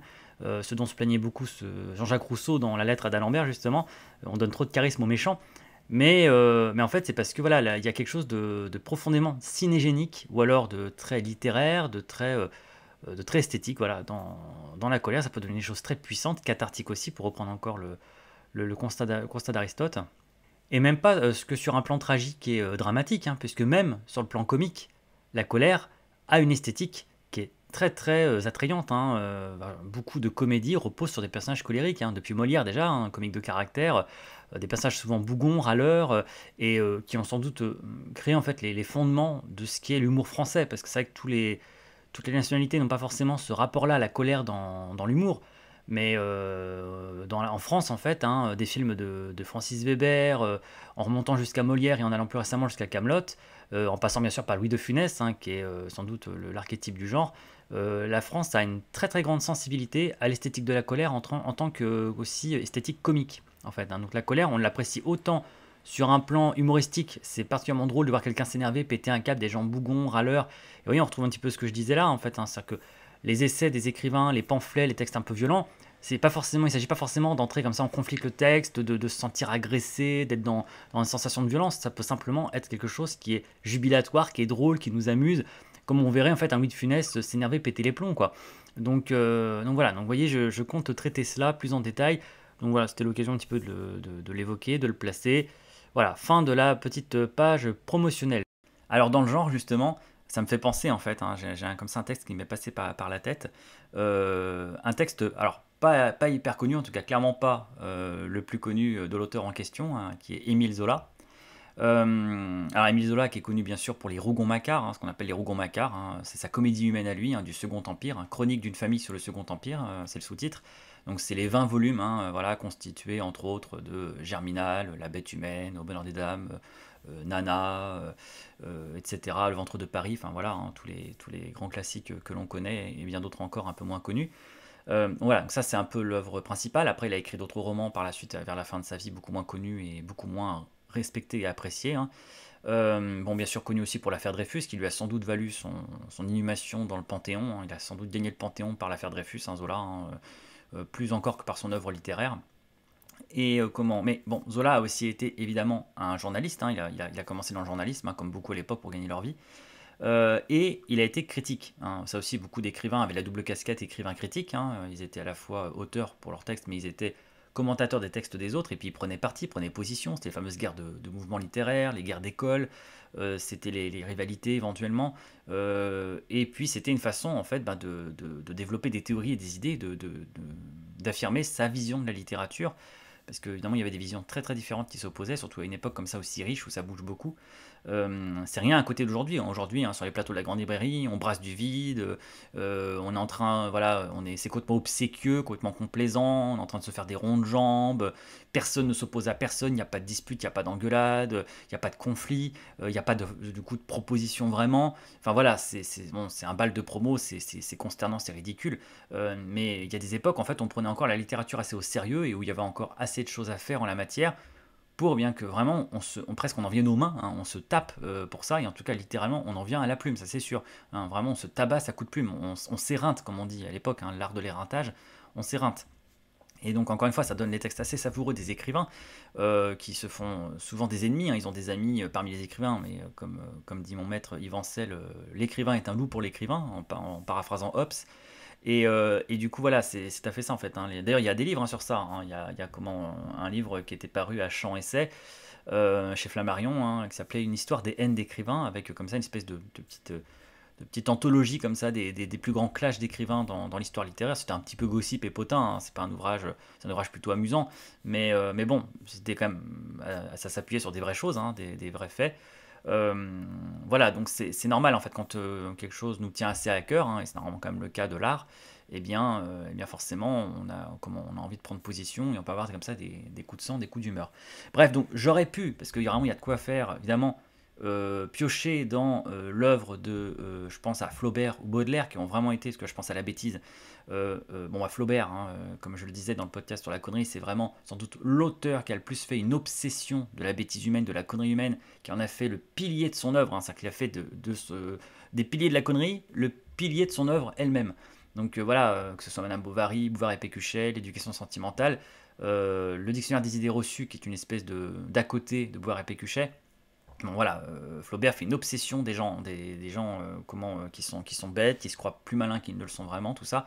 Donc ça, j'en ai pas mal parlé déjà. Donc ça aurait été la facilité de piocher dans Flaubert, mais justement, il y a tellement de quoi faire, on sait presque pas quoi choisir, parce qu'entre ses lettres, entre bien sûr ses romans, il y a beaucoup trop de passages et d'exemples pour qu'on arrive à comme ça en distinguer un vraiment.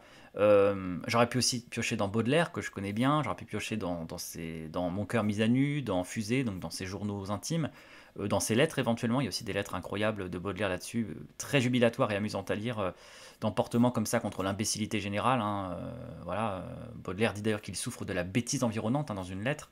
Euh, donc, et il attribue c'est comme cette cause à sa dépression quand même, hein. Il dit qu'en gros, c'est quasiment une des causes de sa dépression. Vous voyez, c'est même pas une cause endogène personnelle, hein, c'est une cause exogène. C'est les autres quasiment, hein. Là, je souffre de la bêtise environnante.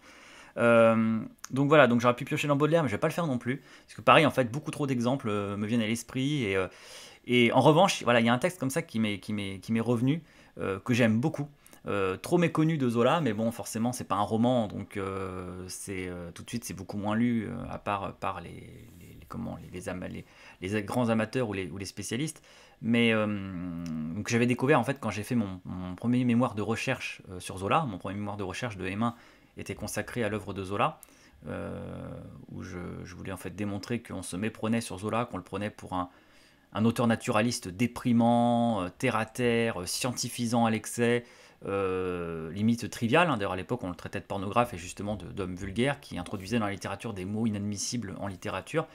Et voilà, et moi au contraire, mon expérience de Zola, et ce qui me semble être la réalité, c'est que on passait à côté de ce qui faisait vraiment son œuvre, c'est que c'est un poète en fait, Zola. Zola est un poète en prose, est un visionnaire, quelqu'un qui a le sens de l'image, jusque dans ses titres, hein, Le ventre de Paris, La bête humaine, euh, et en fait voilà, qui a un côté comme ça quasiment cinématographique avant l'heure, en tout cas pictural, ça c'est sûr, mais oui, quasiment du cinéma, et ouais, qui dissimule mal en fait un profond romantisme subsistant de ses jeunes années, où il était un grand fan de Musset, où il a été un jeune romantique.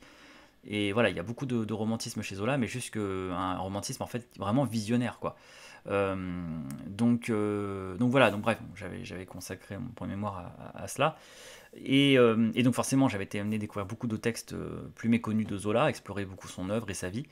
Et donc parmi les textes, un de mes coups de cœur, c'était parmi ses textes critiques. Hein. Zola a fait beaucoup de textes critiques, au début de sa carrière, a fait beaucoup de journalisme, et a commencé à théoriser le naturalisme, justement, a commencé à proposer en fait sa vision de la littérature à cette époque particulière qui est donc la fin du Second Empire et le début de la Troisième République, et donc l'époque positiviste, l'époque de la science, certes, hein, mais voilà, bon, à l'époque, voilà, il est un peu plus radical de ce côté-là.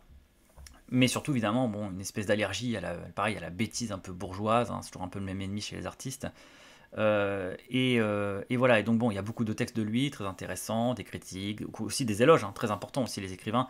Ce qui fait, c'est un peu ce que je disais, oui, là dans l'article que je viens de vous lire, de ma plume, c'est aussi ce que je dis, c'est que c'est bien de voir quelqu'un qui passe une partie de son temps à dénigrer les autres, à mettre les points sur les i, ça peut être jubilatoire, mais ce n'est légitime que si la personne a aussi, elle, des choses à proposer positivement, et si aussi elle a montré qu'elle sait admirer et qu'elle sait faire l'éloge. C'est bien de faire du blâme, mais il faut aussi savoir faire de l'éloge.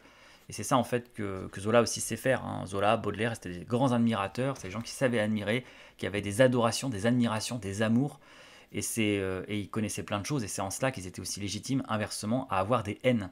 Et justement, le mot haine, c'est la clé, puisque c'est le titre, rien de moins que ça, de ce texte de Zola que je voudrais partager avec vous, que je vais là aussi vous lire, qui est beaucoup plus court que le mien. Hein. Là, c'est vraiment le petit extrait vite fait, hein, mais c'est un texte qui représente 10 minutes de lecture. Hein. Je crois que c'est à peine 5 pages, hein, donc c'est assez court.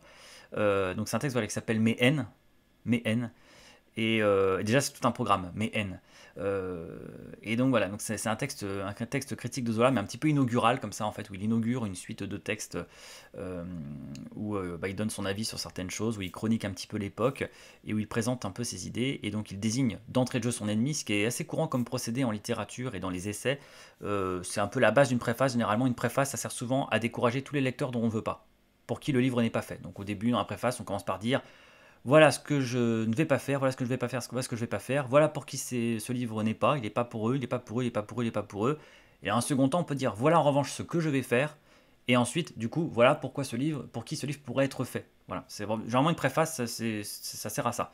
Et c'est comme ça que ça se construit. Donc là, Zola s'en prend à tous ceux qu'il hait, qui sont ses haines, et donc qu'il combat, hein, qu'il désigne comme ennemis. Et avoir des ennemis en littérature, c'est aussi important qu'avoir des amis, sinon plus, ça désigne un petit peu le cap, hein, c'est la boussole, c'est ce qui indique le nord. Voilà, donc juste pour la friandise, encore une fois en post-scriptum, en bonus, en cadeau, je vous offre, entre guillemets, une petite lecture de ce texte que j'aime beaucoup, que je trouve très savoureux, qu'on soit d'accord ou pas. Et voilà, je vous dis, il nous concerne ici parce que non seulement donc c'est un pamphlet, mais en plus c'est un pamphlet qui s'en prend aux imbéciles et à la bêtise. Hein, voilà, c'est sa version à lui, à Zola, eh bien, des piliers de la connerie, ou en tout cas de contre les imbéciles. Donc voilà, c'est plutôt raccord avec notre sujet, donc ça complétera un petit peu, hein, ça complète un peu le post-scriptum. Allez, c'est parti. Magnéto, Serge. Émile. Mes haines. Causerie littéraire et artistique. La haine est sainte. Elle est l'indignation des cœurs forts et puissants, le dédain militant de ceux que fâchent la médiocrité et la sottise. Haïr, c'est aimer, c'est sentir son âme chaude et généreuse, c'est vivre largement du mépris des choses honteuses et bêtes. La haine soulage, la haine fait justice, la haine grandit. Je me suis senti plus jeune et plus courageux après chacune de mes révoltes contre les platitudes de mon âge. J'ai fait de la haine et de la fierté mes deux hôtesses.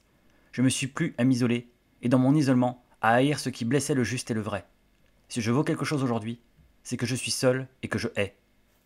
Je hais les gens nuls et impuissants. Ils me gênent. Ils ont brûlé mon sang et brisé mes nerfs. Je ne sais rien de plus irritant que ces brutes qui se dandinent sur leurs deux pieds, comme des oies, avec leurs yeux ronds et leurs bouches béantes. Je n'ai pu faire 2 pas dans la vie sans rencontrer 3 imbéciles, et c'est pourquoi je suis triste. La grande route en est pleine. La foule est faite de sots qui vous arrêtent au passage pour vous baver leur médiocrité à la face. Ils marchent, ils parlent, et toute leur personne, gestes et voix me blessent à ce point que je préfère, comme Stendhal, un scélérat à un crétin. Je le demande, que pouvons-nous faire de ces gens-là? Les voici sur nos bras, en ces temps de lutte et de marche forcée. Au sortir du vieux monde, nous nous hâtons vers un monde nouveau. Ils se pendent à nos bras, ils se jettent dans nos jambes avec des rires niais d'absurdes sentences. Ils nous rendent les sentiers glissants et pénibles. Nous avons beau nous secouer, ils nous pressent, nous étouffent, s'attachent à nous. Et quoi? Nous en sommes à cet âge où les chemins de fer et le télégraphe électrique nous emportent, chair et esprit, à l'infini et à l'absolu, à cet âge grave et inquiet où l'esprit humain est en enfantement d'une vérité nouvelle, et il y a là des hommes de néant et de sottise qui nient le présent, croupissent dans la mare étroite et nauséabonde de leur banalité. Les horizons s'élargissent, la lumière monte et emplit le ciel. Eux, ils s'enfoncent à plaisir dans la fange tiède où leur ventre digère avec une voluptueuse lenteur. Ils bouchent leurs yeux de hibou que la clarté offense. Ils crient qu'on les trouble et qu'ils ne peuvent pas faire leur grasse matinée en ruminant à l'aise le foin qu'ils broient à pleine mâchoire au râtelier de la bêtise commune. Qu'on nous donne des fous, nous en ferons quelque chose. Les fous pensent. Ils ont chacun quelque idée tendue qui a brisé le ressort de leur intelligence. Ce sont là des malades de l'esprit et du cœur, des pauvres âmes toutes pleines de vie et de force. Je veux les écouter, car j'espère toujours que dans le chaos de leurs pensées va luire une vérité suprême. Mais pour l'amour de Dieu, qu'on tue les sots et les médiocres, les impuissants et les crétins, qu'il y ait des lois pour nous débarrasser de ces gens qui abusent de leur aveuglement pour dire qu'il fait nuit. Il est temps que les hommes de courage et d'énergie aient leur 93.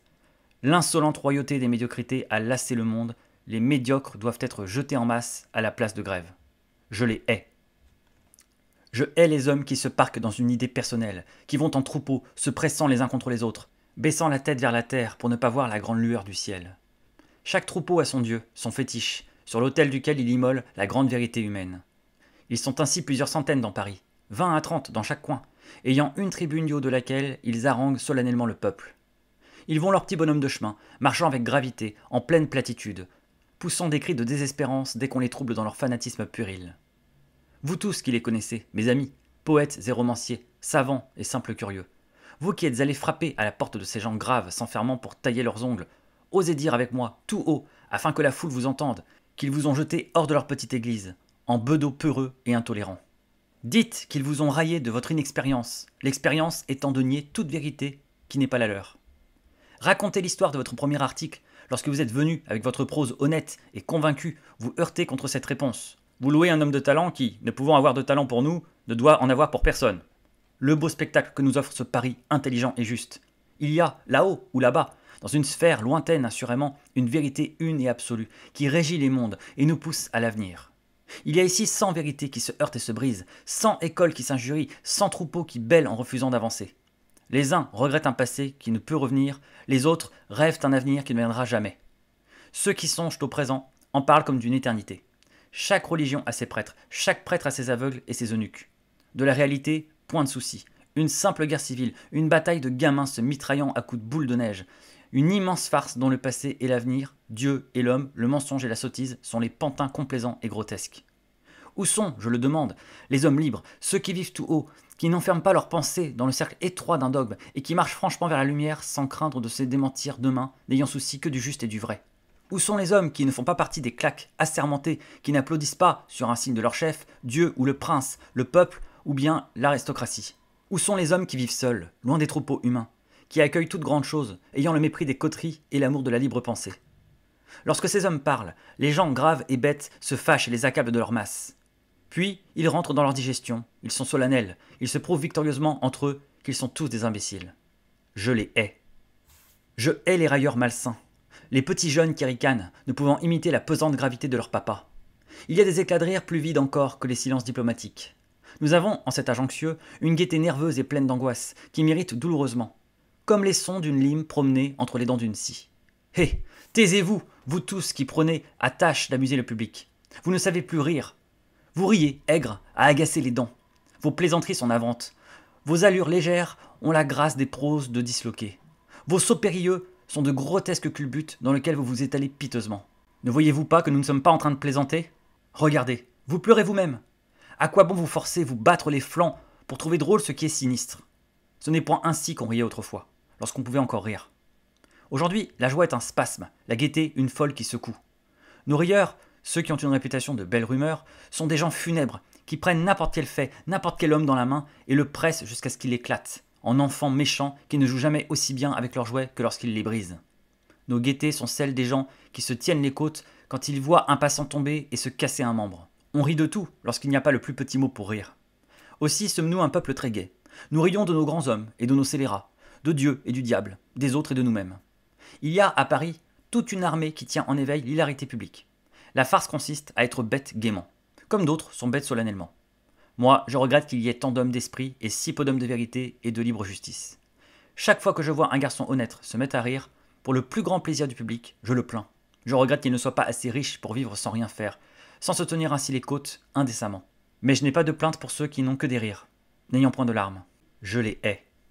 Je hais les sots qui font les dédaigneux, les impuissants qui crient que notre art et notre littérature meurent de leur belle mort. Ce sont les cerveaux les plus vides, les cœurs les plus secs, les gens enterrés dans le passé, qui feuillettent avec mépris les œuvres vivantes et tout enfiévrées de notre âge, et les déclarent nulles et étroites. Moi, je vois autrement. Je n'ai guère souci de beauté ni de perfection. Je me moque des grands siècles. Je n'ai souci que de vie, de lutte, de fièvre. Je suis à l'aise parmi notre génération. Il me semble que l'artiste ne peut souhaiter un autre milieu, une autre époque. Il n'y a plus de maître, plus d'école. Nous sommes en pleine anarchie, et chacun de nous est un rebelle, qui pense pour lui, et qui crée et se bat pour lui. L'heure est haletante, pleine d'anxiété. On attend ceux qui frapperont le plus fort et le plus juste, dont les poings seront assez puissants pour fermer la bouche des autres. Et il y a au fond de chaque nouveau lutteur une vague espérance d'être ce dictateur, ce tyran de demain. Puis, quel horizon large! Comme nous sentons tressaillir en nous les vérités de l'avenir. Si nous balbutions, c'est que nous avons trop de choses à dire. Nous sommes au seuil d'un siècle de science et de réalité, et nous chancelons, par instants, comme des hommes ivres devant la grande lueur qui se lève en face de nous. Mais nous travaillons, nous préparons la besogne de nos fils. Nous en sommes à l'heure de la démolition, lorsqu'une poussière de plâtre emplit l'air et que les décombres tombent avec fracas. Demain, l'édifice sera reconstruit. Nous aurons eu les joies cuisantes, l'angoisse douce et amère de l'enfantement. Nous aurons eu les œuvres passionnées, les cris libres de la vérité, tous les vices et toutes les vertus des grands siècles à leur berceau. Que les aveugles nient nos efforts, qu'ils voient dans nos luttes les convulsions de l'agonie, lorsque ces luttes sont les premiers bégaiements de la naissance. Ce sont des aveugles. Je les hais. Je hais les cuistres qui nous régentent, les pédants et les ennuyeux qui refusent la vie. Je suis pour les libres manifestations du génie humain. Je crois à une suite continue d'expressions humaines, à une galerie sans fin de tableaux vivants, et je regrette de ne pouvoir vivre toujours pour assister à l'éternelle comédie aux 1000 actes divers. Je ne suis qu'un curieux. Les sots qui n'osent regarder en avant regardent en arrière. Ils font le présent des règles du passé, et ils veulent que l'avenir, les œuvres et les hommes prennent modèle sur les temps écoulés. Les jours naîtront à leur gré, et chacun d'eux amènera une nouvelle idée, un nouvel art, une nouvelle littérature. Autant de sociétés, autant d'œuvres diverses, et les sociétés se transforment éternellement. Mais les impuissants ne veulent pas agrandir le cadre. Ils ont dressé la liste des œuvres déjà produites, et ont ainsi obtenu une vérité relative dont ils font une vérité absolue. Ne créez pas, imitez. Et voilà pourquoi je hais les gens bêtement graves et les gens bêtement gais, les artistes et les critiques qui veulent sottement faire de la vérité d'hier la vérité d'aujourd'hui. Ils ne comprennent pas que nous marchons et que les paysages changent. Je les hais. Et maintenant vous savez quels sont mes amours, mes belles amours de jeunesse. Paris, 1866. Alors vous aurez pu le constater, le texte de Zola, certes, voilà, donc s'en prend à ses haines et globalement aux sots, aux imbéciles, mais il est assez révélateur que chez Zola, les sots et les imbéciles prennent beaucoup la forme des gens qui sont passéistes, qui sont réactionnaires, rétrogrades, qui sont tournés vers le passé. Ça, c'est une question aussi de contexte et d'époque, de mentalité, c'est assez normal. Zola écrit ça à la fin du Second Empire vraiment en fin de siècle, en fin 19e siècle, et c'est l'époque par excellence de la révolution industrielle, des progrès de la science, du positivisme, où on a un sentiment comme ça de renouveau, d'élan vers l'avenir, de technologie, il en parle d'ailleurs, du télégraphe, etc., du train. Et Zola, évidemment, a été très en faveur de tout ça. Zola était très progressiste en cette mesure-là. Voilà, donc c'est un homme de son époque, donc peut-être qu'aujourd'hui on peut trouver que ce texte a tort, mais en tout cas pour l'époque il a raison en fait. Vous voyez, on peut avoir raison à une époque et tort plus tard. C'est ce qui n'est parfois pas compris aujourd'hui d'ailleurs. Aujourd'hui on fait des procès à des gens en leur disant ouais ils ont tort, mais ils ont tort par rapport à nous aujourd'hui, et ils ont tort peut-être à la béton dans l'absolu, mais ils n'avaient pas encore les éléments pour qu'ils aient conscience d'avoir tort, ou même qu'ils aient tort en fait. À leur époque ils ont eu raison, avec les éléments qu'ils avaient raison. Et ça, ce manque de recul en fait, de nuances, est regrettable, parce qu'on se met en fait à annuler, à cancel ou à remettre en question, à ridiculiser des pensées entières qui ne sont pas du tout inintéressantes et qui à leur époque ont fait date, ont été importantes. Donc là, Zola, il est en train de prêcher pour sa paroisse, il est en train de se plaindre évidemment des gens qui sont passéistes, qui sont tournés vers le passé, qui ne croient pas en littérature nouvelle, qu'on puisse un peu challenger les écrivains passés qu'il est le premier à admirer, mais qu'on puisse un petit peu faire une littérature du présent, de l'avenir, etc. C'est normal, et en plus il a eu raison, son œuvre était là pour l'illustrer, il a écrit une grande œuvre. Mais voilà, bon, c'est vrai qu'aujourd'hui, on a peut-être un regard parfois plus passéiste sur les choses, mais aussi parce que peut-être que le présent et l'avenir sont un peu moins source d'espoir. On a plus l'impression d'être arrivé parfois au bout du progrès qu'à son horreur en quelque sorte, hein, pour faire un clin d'œil au journal où Zola avait publié son J'accuse. Voilà, c'est juste pour un peu recontextualiser ce que lui considère comme des imbéciles. C'est peut-être pas forcément nous, toujours notre vision à nous, mais lui, forcément, c'est ce qui résonne dans ses préoccupations et celles de son siècle. Alors, pour tout vous dire, à partir d'ici, j'avais commencé à blablater pendant près d'une heure, en me lançant dans quelques précisions, petits ajouts, petits compléments concernant le podcast, hein, saisissant l'occasion du post-scriptum, hein, allant jusqu'au bout de l'exercice. Voilà, j'en profitais pour revenir sur certains trucs que j'avais pu oublier de dire, hein, parce que même sur des podcasts aussi longs que les miens, il y a toujours l'esprit d'escalier quand même, et il y a toujours moyen d'oublier des choses. Mais bon, ça devenait un petit peu long, et ça partait un petit peu trop dans tous les sens, et en plus il y a une sale manie, et je l'ai souvent subi d'expérience dans l'élaboration de mes podcasts, c'est que parfois c'est des esprits d'escalier fantômes. Alors là ça va très loin, c'est que je crois avoir oublié des choses, ce qui fait que je me dis, mince, j'ai oublié de dire ça, c'est hyper important, je dois le dire. Je le réexplique et je découvre qu'en fait j'avais oublié que je l'avais déjà dit. Vous voyez, comme quoi, encore une fois, hein, la connerie peut nous rattraper tous, hein. Et là, quand je parlais de problème de mémoire, là, typiquement, bon, voilà, j'ai vite fait d'oublier, vu que j'enregistre souvent les podcasts d'un seul coup, comme ça, hein, en one shot, hein, durant une longue nuit, avec juste quelques tirets sur une feuille. Bien, voilà, je pris un peu dans mon truc, évidemment, après, je me souviens pas entièrement du moindre truc que j'ai dit, et je peux parfois oublier que j'ai déjà dit un truc, voilà, et avoir un faux effet de oh, faut que je dise ça. Voilà, donc je vais éviter de me faire induire en erreur par cette sensation, et je vais pas me lancer plus avant dans des précisions, mais pour tout vous dire en tout cas, voilà, les aspects sur lesquels je revenais, je les glisse au passage, hein, c'est tout le chapitre sur la cohérence et la suite dans les idées. En fait, je me suis rendu compte que j'avais oublié de m'attarder sur certaines expressions pourtant tout aussi intéressantes que la suite dans les idées, hein, qui reviennent un peu au même. Mais par exemple l'expression sans queue ni tête, qui renvoie en plus à l'idée de début, de milieu et de fin. Avoir ni queue ni tête en fait, hein, c'est une expression là aussi assez imagée, assez éloquente en fait, hein, sur le manque de suite dans les idées, sur le fait que ça part dans tous les sens, qu'on ne sait plus où ça commence, où ça finit. Et j'évoquais aussi l'expression nonsense, que j'aime beaucoup en fait, hein, qui est surtout utilisée en anglais, qui est... alors non-sens existe en français, mais c'est utilisé moins couramment. C'est un non-sens, ça fait plus soutenu en français, mais en fait en anglais, nonsense, ça peut vraiment être utilisé comme ça par tout le monde. En particulier d'ailleurs même l'expression you don't make sense, you're not making sense, hein. Ça c'est un truc qui se dit beaucoup même dans les disputes en anglais, hein, familièrement ils se disent ça. You don't make sense, you're not making sense, it's nonsense, voilà, ça n'a pas de sens, tu dis n'importe quoi, hein. En gros c'est vraiment alors tu dis n'importe quoi à eux, quoi. Nous on dit tu dis n'importe quoi, et ça rappelle en fait les liens étroits entre bien sûr comment l'intelligence et la logique, et donc entre l'absence de logique et la connerie. Et dans la continuité de cette notion de suite dans les idées, ça me faisait en fait penser à la notion aussi de changement, en fait, le droit de changer d'avis aussi, hein. On a peut-être le droit aussi parfois de pas forcément de la suite dans les idées, ou alors que les idées en tout cas se renouvellent ou changent. Et donc ça me faisait penser à l'expression, encore une fois, que j'ai pas traité non plus dans le podcast sur la connerie, qui est il n'y a que les imbéciles qui changent pas d'avis. Une expression qu'on connaît beaucoup, que je crois que tout le monde a déjà employé une fois dans sa vie, en tout cas on l'a beaucoup entendu. Alors c'est vrai que cette expression, elle a une valeur plutôt défensive dans la vie, hein, cette espèce de petit proverbe très pratique, hein, dès qu'on est en fait surpris justement en train d'avoir une espèce d'incohérence, hein, ou de changement suspect dans nos opinions, généralement c'est utilisé à des fins défensives cette phrase. Ah mais avec les imbéciles qui ne changent pas d'avis, donc sous-entendu, je fais une démonstration en fait, c'est mon changement d'avis qui est une démonstration de mon intelligence même en fait. Vous voyez, ce qui était accusé comme une faiblesse, voire éventuellement comme un flagrant délit de bêtise, de manque de suite dans les idées, eh bien, est utilisé au contraire, hein, effet judo, hein, on utilise la force de l'autre pour le renverser, est utilisé comme argument pour dire ah mais c'est précisément parce que je suis quelqu'un de pas bête que j'ai une capacité à changer d'avis. C'est une idée bien louable, hein, bien honorable, hein, bien qu'on soupçonne beaucoup de mauvaise foi. Moi je soupçonne de toute façon cette expression d'avoir été inventée précisément par des imbéciles justement, hein, voilà, pour se prémunir, pour se défendre. Certes, sans doute, hein, il n'y a que les imbéciles qui ne changent jamais d'avis, hein, vraiment jamais d'avis, jamais changer d'avis, ça paraît quand même presque inconcevable dans une vie, dans un parcours intellectuel, dans un cheminement personnel, ça paraît quasiment impossible, quoi. Là, ça serait vraiment d'être buté, têtu, obtus, et c'est justement un des symptômes de la bêtise. Mais en revanche, la réciproque est tout aussi vraie, et il n'y a que les imbéciles qui changeraient toujours d'avis, ou trop souvent d'avis.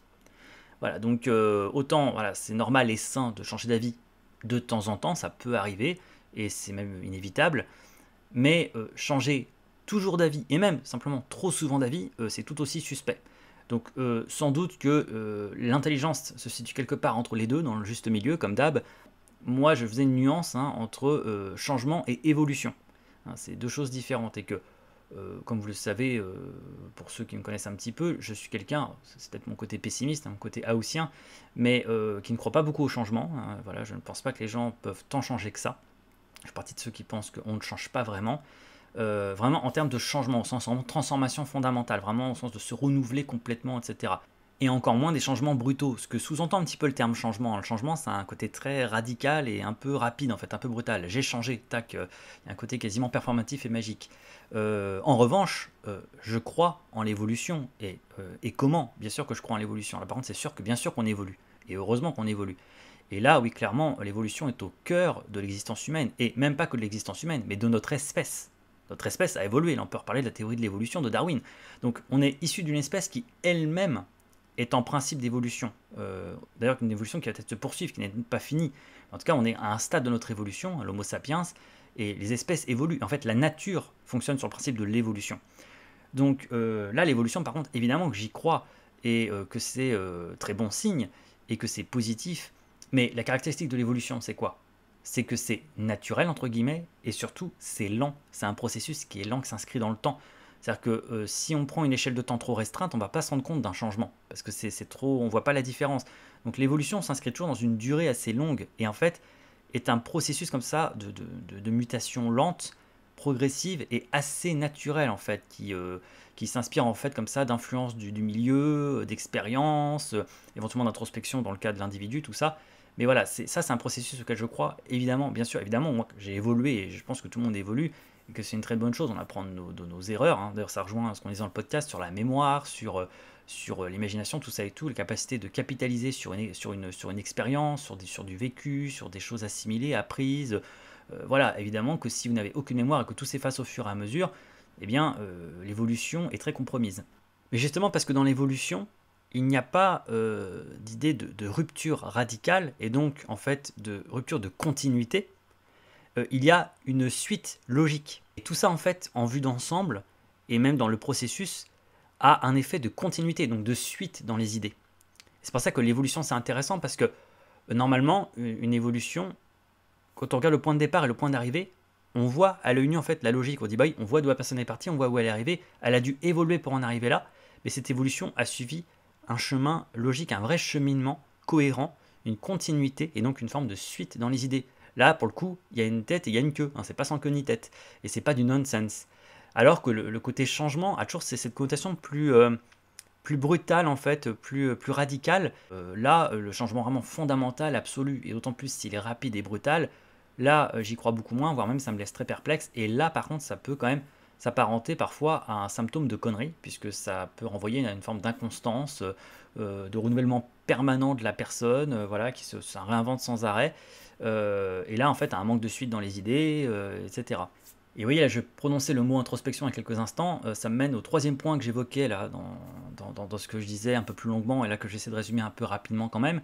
Je m'attardais un petit peu sur la notion de travail sur soi.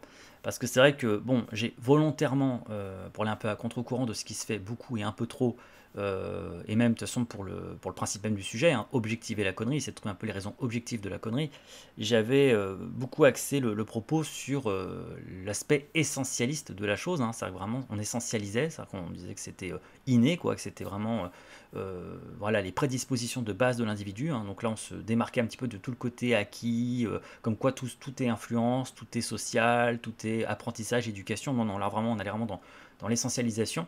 Et donc forcément cet angle m'a poussé, m'a forcé à mettre de côté, encore une fois volontairement, tout l'aspect beaucoup plus apprentissage ou acquisition, donc la notion en fait de travail.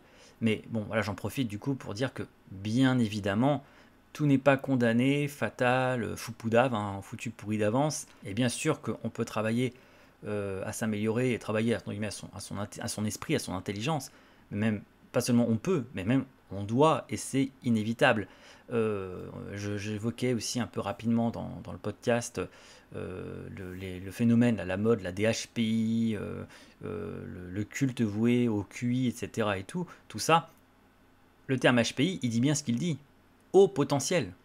Donc il peut être aussi haut qu'on veut le potentiel. Ce n'est que du potentiel. Donc la config est là, la config est excellente. Hein, c'est reconnu, c'est mesurable, admettons. Mais tout dépend ce que vous en faites. Là, il faut appliquer la loi de Patrick Bruel. Hein. L'important, c'est pas les cartes, mais ce que vous en faites. Et vous pouvez avoir la config la plus balèze du monde. Si vous vous contentez de la brandir comme un trophée, voilà, vous avez vos stats, là, vous avez votre HPI, mais que vous n'en faites rien, eh bien vous ne serez pas plus avancé qu'un autre et ça vous servira à rien. Ça se travaille. Qu'allez-vous en faire ensuite? Comment allez-vous stimuler ça et le faire fructifier et en tirer quelque chose? Et donc oui, c'est bien d'avoir des grosses configs, mais si sur votre grosse config vous n'installez que de la bureautique, bien voilà, vous pouvez avoir la config que vous voulez, ça fait joli sur voilà, quand vous allez dans paramètres et que vous voyez un peu la bécane, mais vous en faites rien, donc de toute façon voilà, alors que vous pouvez avoir une config un peu moins puissante, mais si dessus vous installez des logiciels, des choses intéressantes et que vous produisez, que vous créez, vous élaborez, enfin en tout cas vous faites des choses stimulantes et que vous tirez un maximum de profit de cette config, encore une fois, dans un côté essentialiste, on ne peut peut-être pas forcément améliorer sa config au-delà de ses limites, elle est ce qu'elle est, mais en revanche au sein de cette config on peut en tirer le maximum possible. Et voilà, quelqu'un qui tire le maximum d'une config un peu moindre ira toujours plus loin que quelqu'un qui, sur une config hyper balèze, n'en fait rien. Donc voilà, donc évidemment, il y a cette articulation-là. Et aux deux extrémités, bien sûr, il y a des personnes qui, elles, ont une grosse config et en plus en font quelque chose, et donc ça peut donner plein de choses passionnantes et géniales, et voilà. Et il y a des personnes, au contraire, qui, elles, de toute façon, ont une config tellement petite et médiocre et minable, et là, on va vraiment dans les cas extrêmes de ceux qui cumuleraient un peu tous les aspects, tous les critères qu'on a évoqués au cours du podcast, et elles, pour le coup, elles auront bon travailler tout ce qu'elles veulent, de toute façon, déjà, ça servira à rien, ou elles auront même pas l'initiative ou la capacité de mettre ce travail en action, et de toute façon, quand même elles le feraient, les résultats seraient sans doute décevants ou catastrophiques, et là, on obtiendrait un petit peu l'effet Bouvard et Pécuchet décrit par Flaubert, c'est-à-dire qu'ils peuvent travailler tout ce qu'ils veulent, et ils travaillent, hein, ils sont bosseurs, Bouvard et Pécuchet, ils lisent beaucoup, hein, ils bossent, hein, mais de toute façon, comme ils comprennent tout de travers et que tout tombe à côté, ils peuvent bosser tout ce qu'ils veulent, ça donnera de la merde en fait. Donc, vous voyez, il y a quand même beaucoup de nuances en fait entre ceux qui, condamnés par une config trop mauvaise, auront bon travailler en fait, même s'ils en avaient l'initiative, ce qui n'est pas toujours le cas, feront de la merde et c'est ça qui est malheureux, c'est parce que tout va tomber à côté, parce que voilà, chez eux, il n'y a pas le bon moteur pour faire tourner tout ça, ça va surchauffer. Il y a ceux qui ont la grosse config et qui arrivent à faire fructifier, puis au milieu, il y a tous ceux qui ont des configs plus ou moins élevés et qui en tirent plus ou moins profit, quoi. Je pourrais finir cette succession de petits nota bene avec une dernière idée que j'ai pas évoquée non plus. Dans le podcast, je me suis beaucoup concentré sur l'échelle individuelle, hein, ce qui est souvent d'ailleurs celle que je choisis, voilà, à dessein.